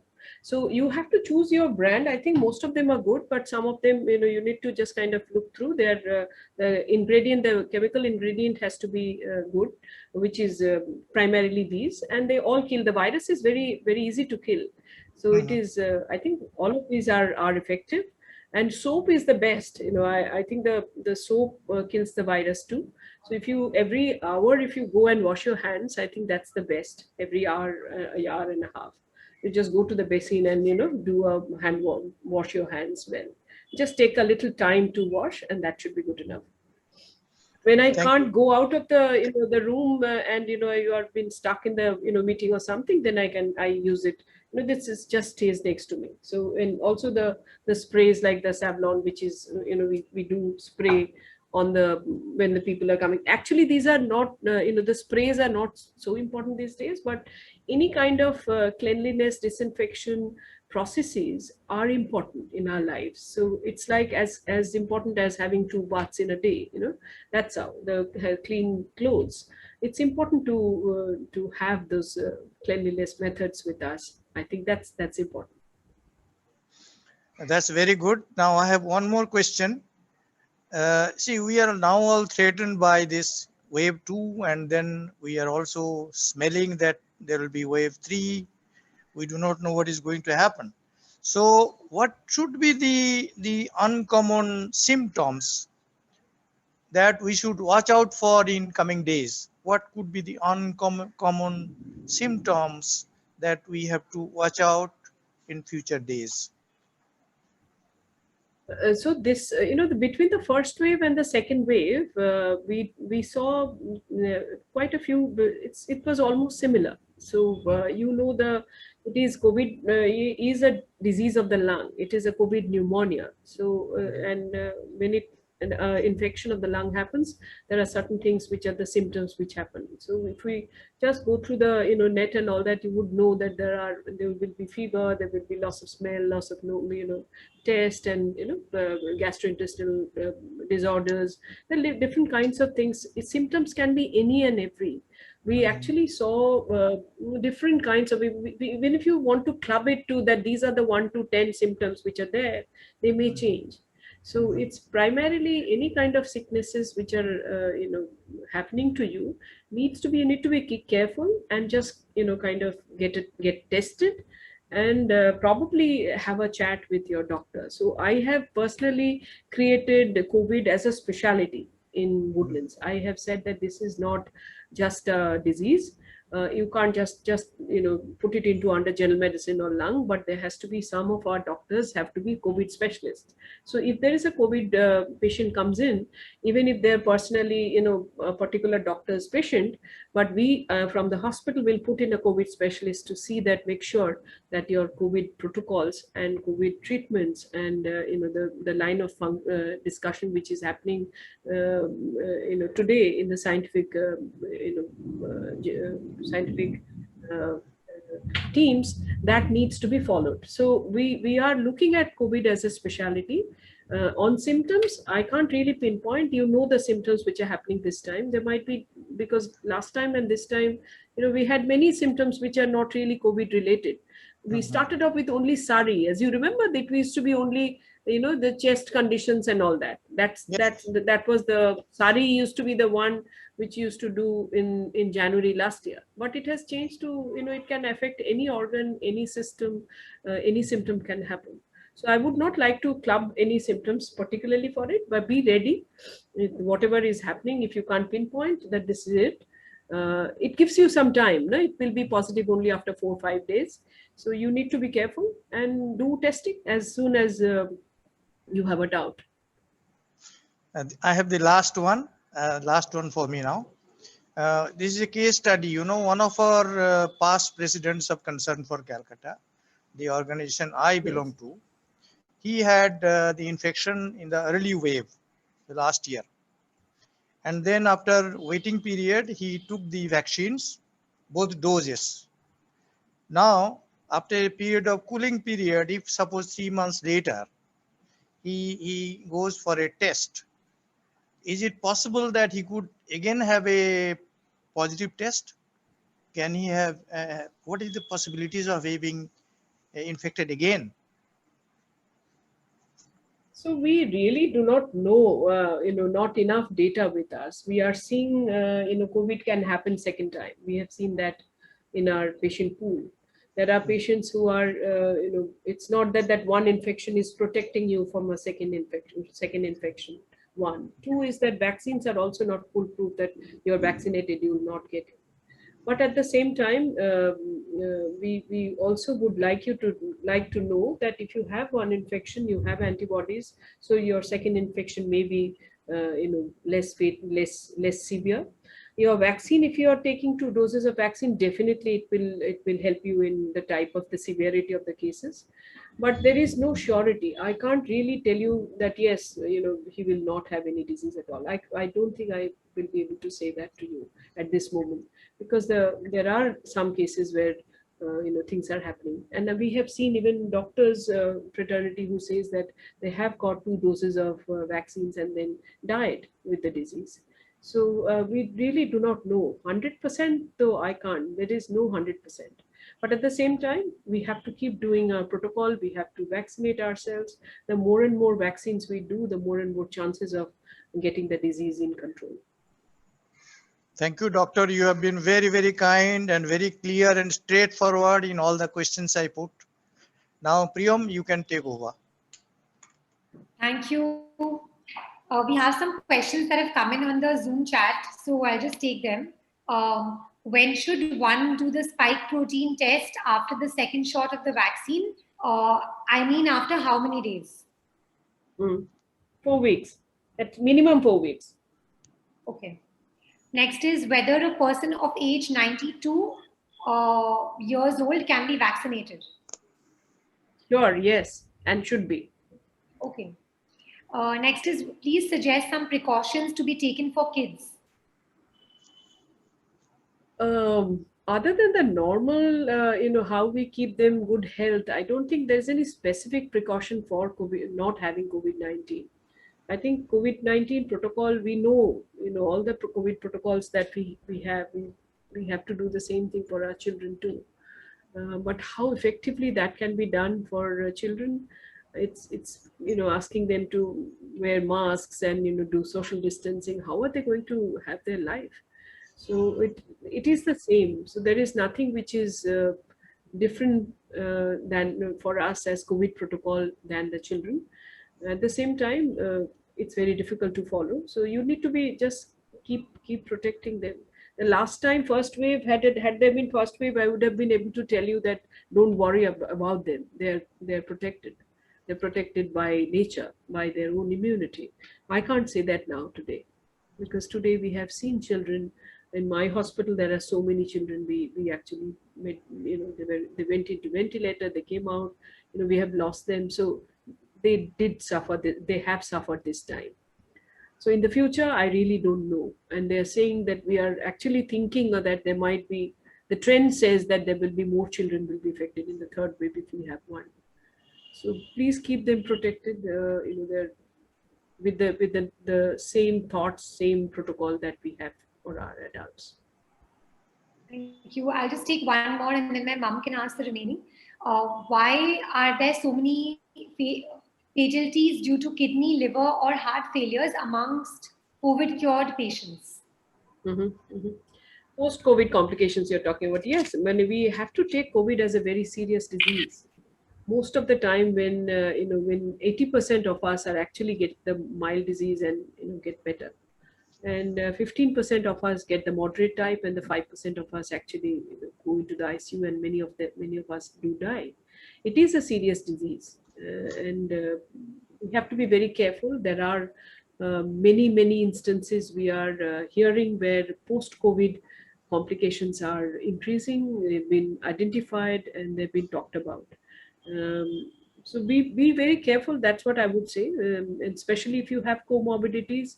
Naturally, your risks of getting post-COVID complications, even after getting better, increases. Any comorbidity, and comorbidity includes diabetes. Diabetes, hypertension. We keep thinking that these are no disease at all, but these are all disease symptoms, and we need to be careful about. And many of us are actually diabetics. Many of us are hypertensives. I know almost 20% of the population is like that. But we all have to be very careful, because that is how the disease is. So you need to be careful. That's what I would say.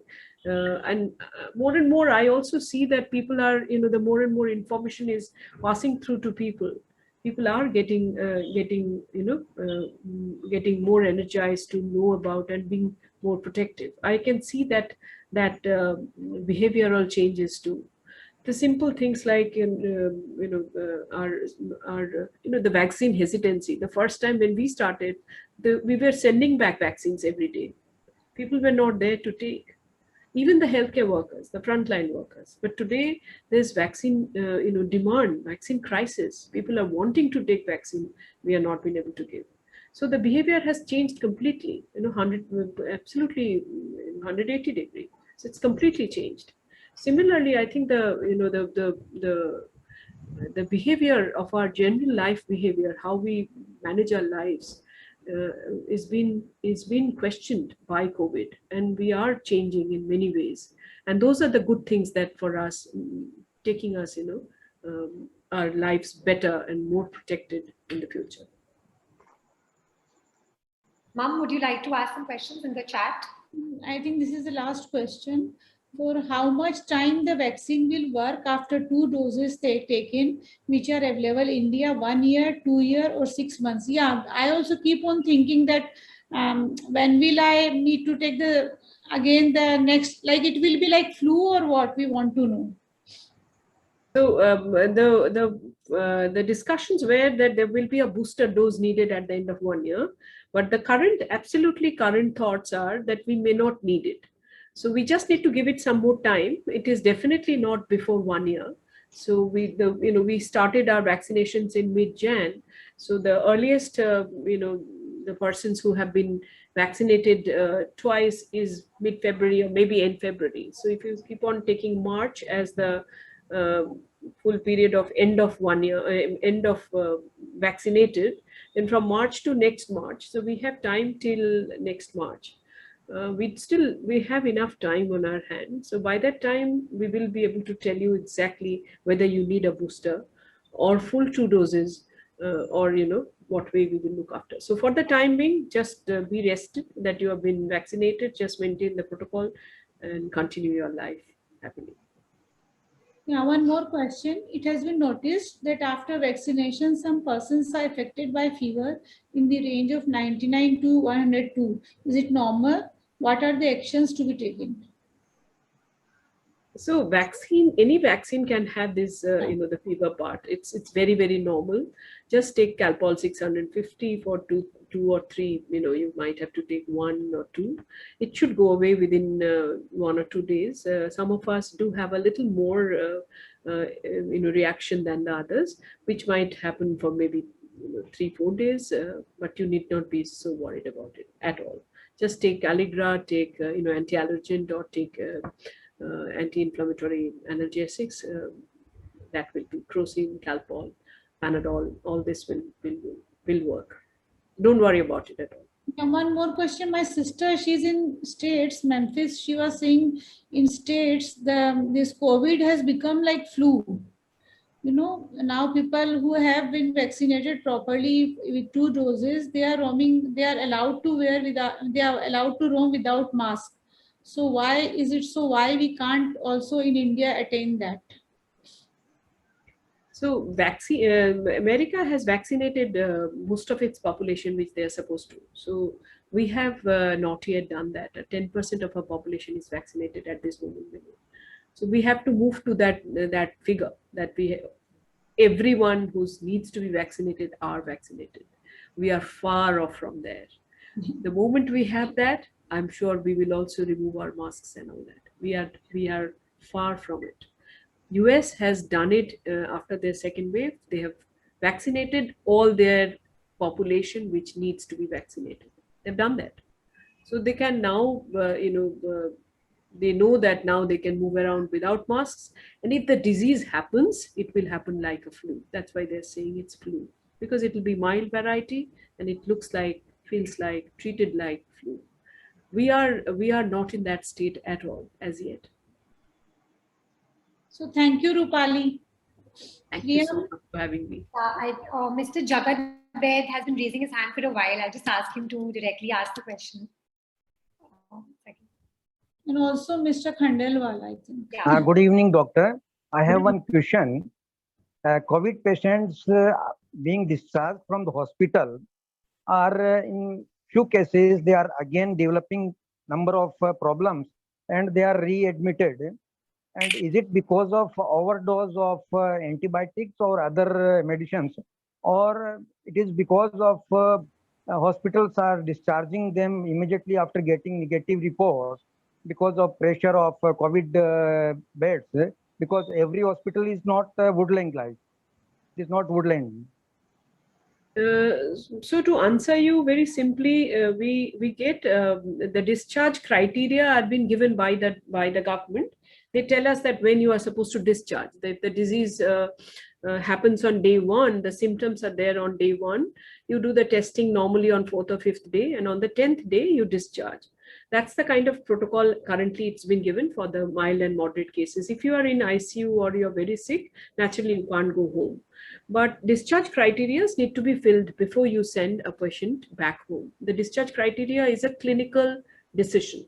It is not really that whether you have a bed or whether there is a patient waiting to be taken in, or any other reasons. It's a purely clinical decision, and that has to be, the doctor has to decide that yes, this is a dischargeable patient which can go home. What is happening is maybe that there is a the discharging criteria are not met well. One. Two can be because of the disease process itself. There is COVID pneumonia actually is having a lot of post-COVID complications. If you look at that, the renowned journalist Anjan Bandyopadhyay, who was admitted and then went back home and then came back and then died. So it's because of the disease per se also is many people are getting readmitted.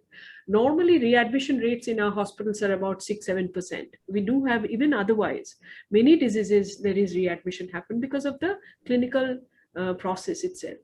But so the readmission is possible, but it should not be that all cases are, you are discharged and they're readmitted. It is not so. And if you always think that there is a, family members do understand that there is a, this patient is not so normal, I will not be able to manage at home, then you can always request the hospital to, keep for 1 or 2 more days.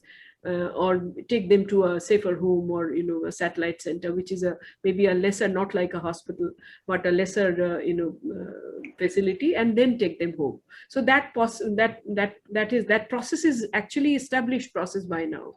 It was not there in the past, but it is now established. So you need not take them directly to home and bring back. That's not so nice. But there will be a percentage who will be readmitted. That's as per the clinical process. Thank you very much, doctor. Thank you very much. Mr. Khandelwal, you had a question? Yeah, Roopali, you have covered everything. You have really done a fantastic presentation. You have become now the expert immunologist rather, the virologist rather. I have a small question which everybody asks nowadays. Why all insurance are not covering this COVID expenses? Or how much expenses the usual insurance agencies are not covering these charges? If you can elaborate. No, I think Raju, I think it's now COVID is part and parcel of the insurance is covering COVID as a disease. There are some segment of the billing, all insurance agencies will not cover. There are certain things, certain type of expenditures which happen in the Disposables, okay. They don't cover.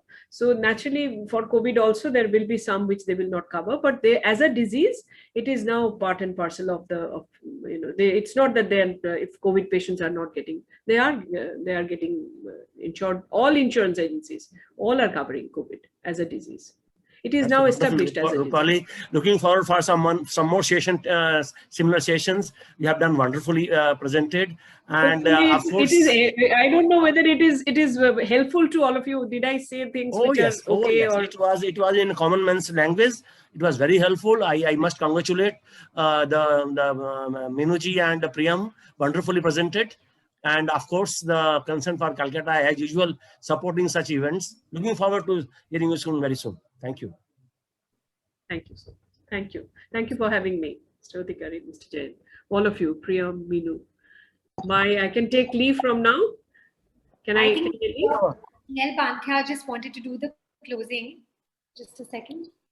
Pawan Padhya ji will be presenting vote of thanks, and we are looking forward to have some active association with our NGO Concern for Calcutta in the medical care of the suffering people.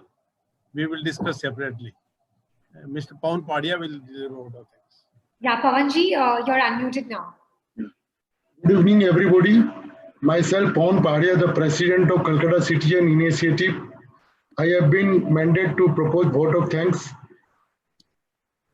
At the outset, our appreciation goes to Dr. Roopali Basu, who spoke so well and nicely answered all our questions. We must thank Mrs. Minu Budhia and Ms. Priyam Budhia for addressing the webinar so well, and our gratitude to Caring Minds for hosting and making success this webinar. We also thank all the participants who came from various social service organizations such as Concern for Calcutta, Calcutta Citizen Initiative, Churu Nagrik Parishad, Rajasthan Bengal Maitri Parishad, Calcutta Motor Dealer Association, and Friends of Calcutta and other NGOs. Our grateful thanks to all of them.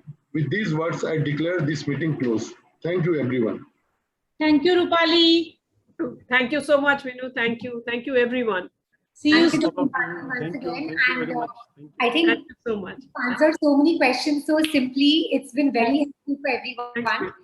Minu. And just like to let everyone know that we were live today on the Caring Minds Facebook page and the Concern for Calcutta Facebook page as well. There's been active participation from all ends.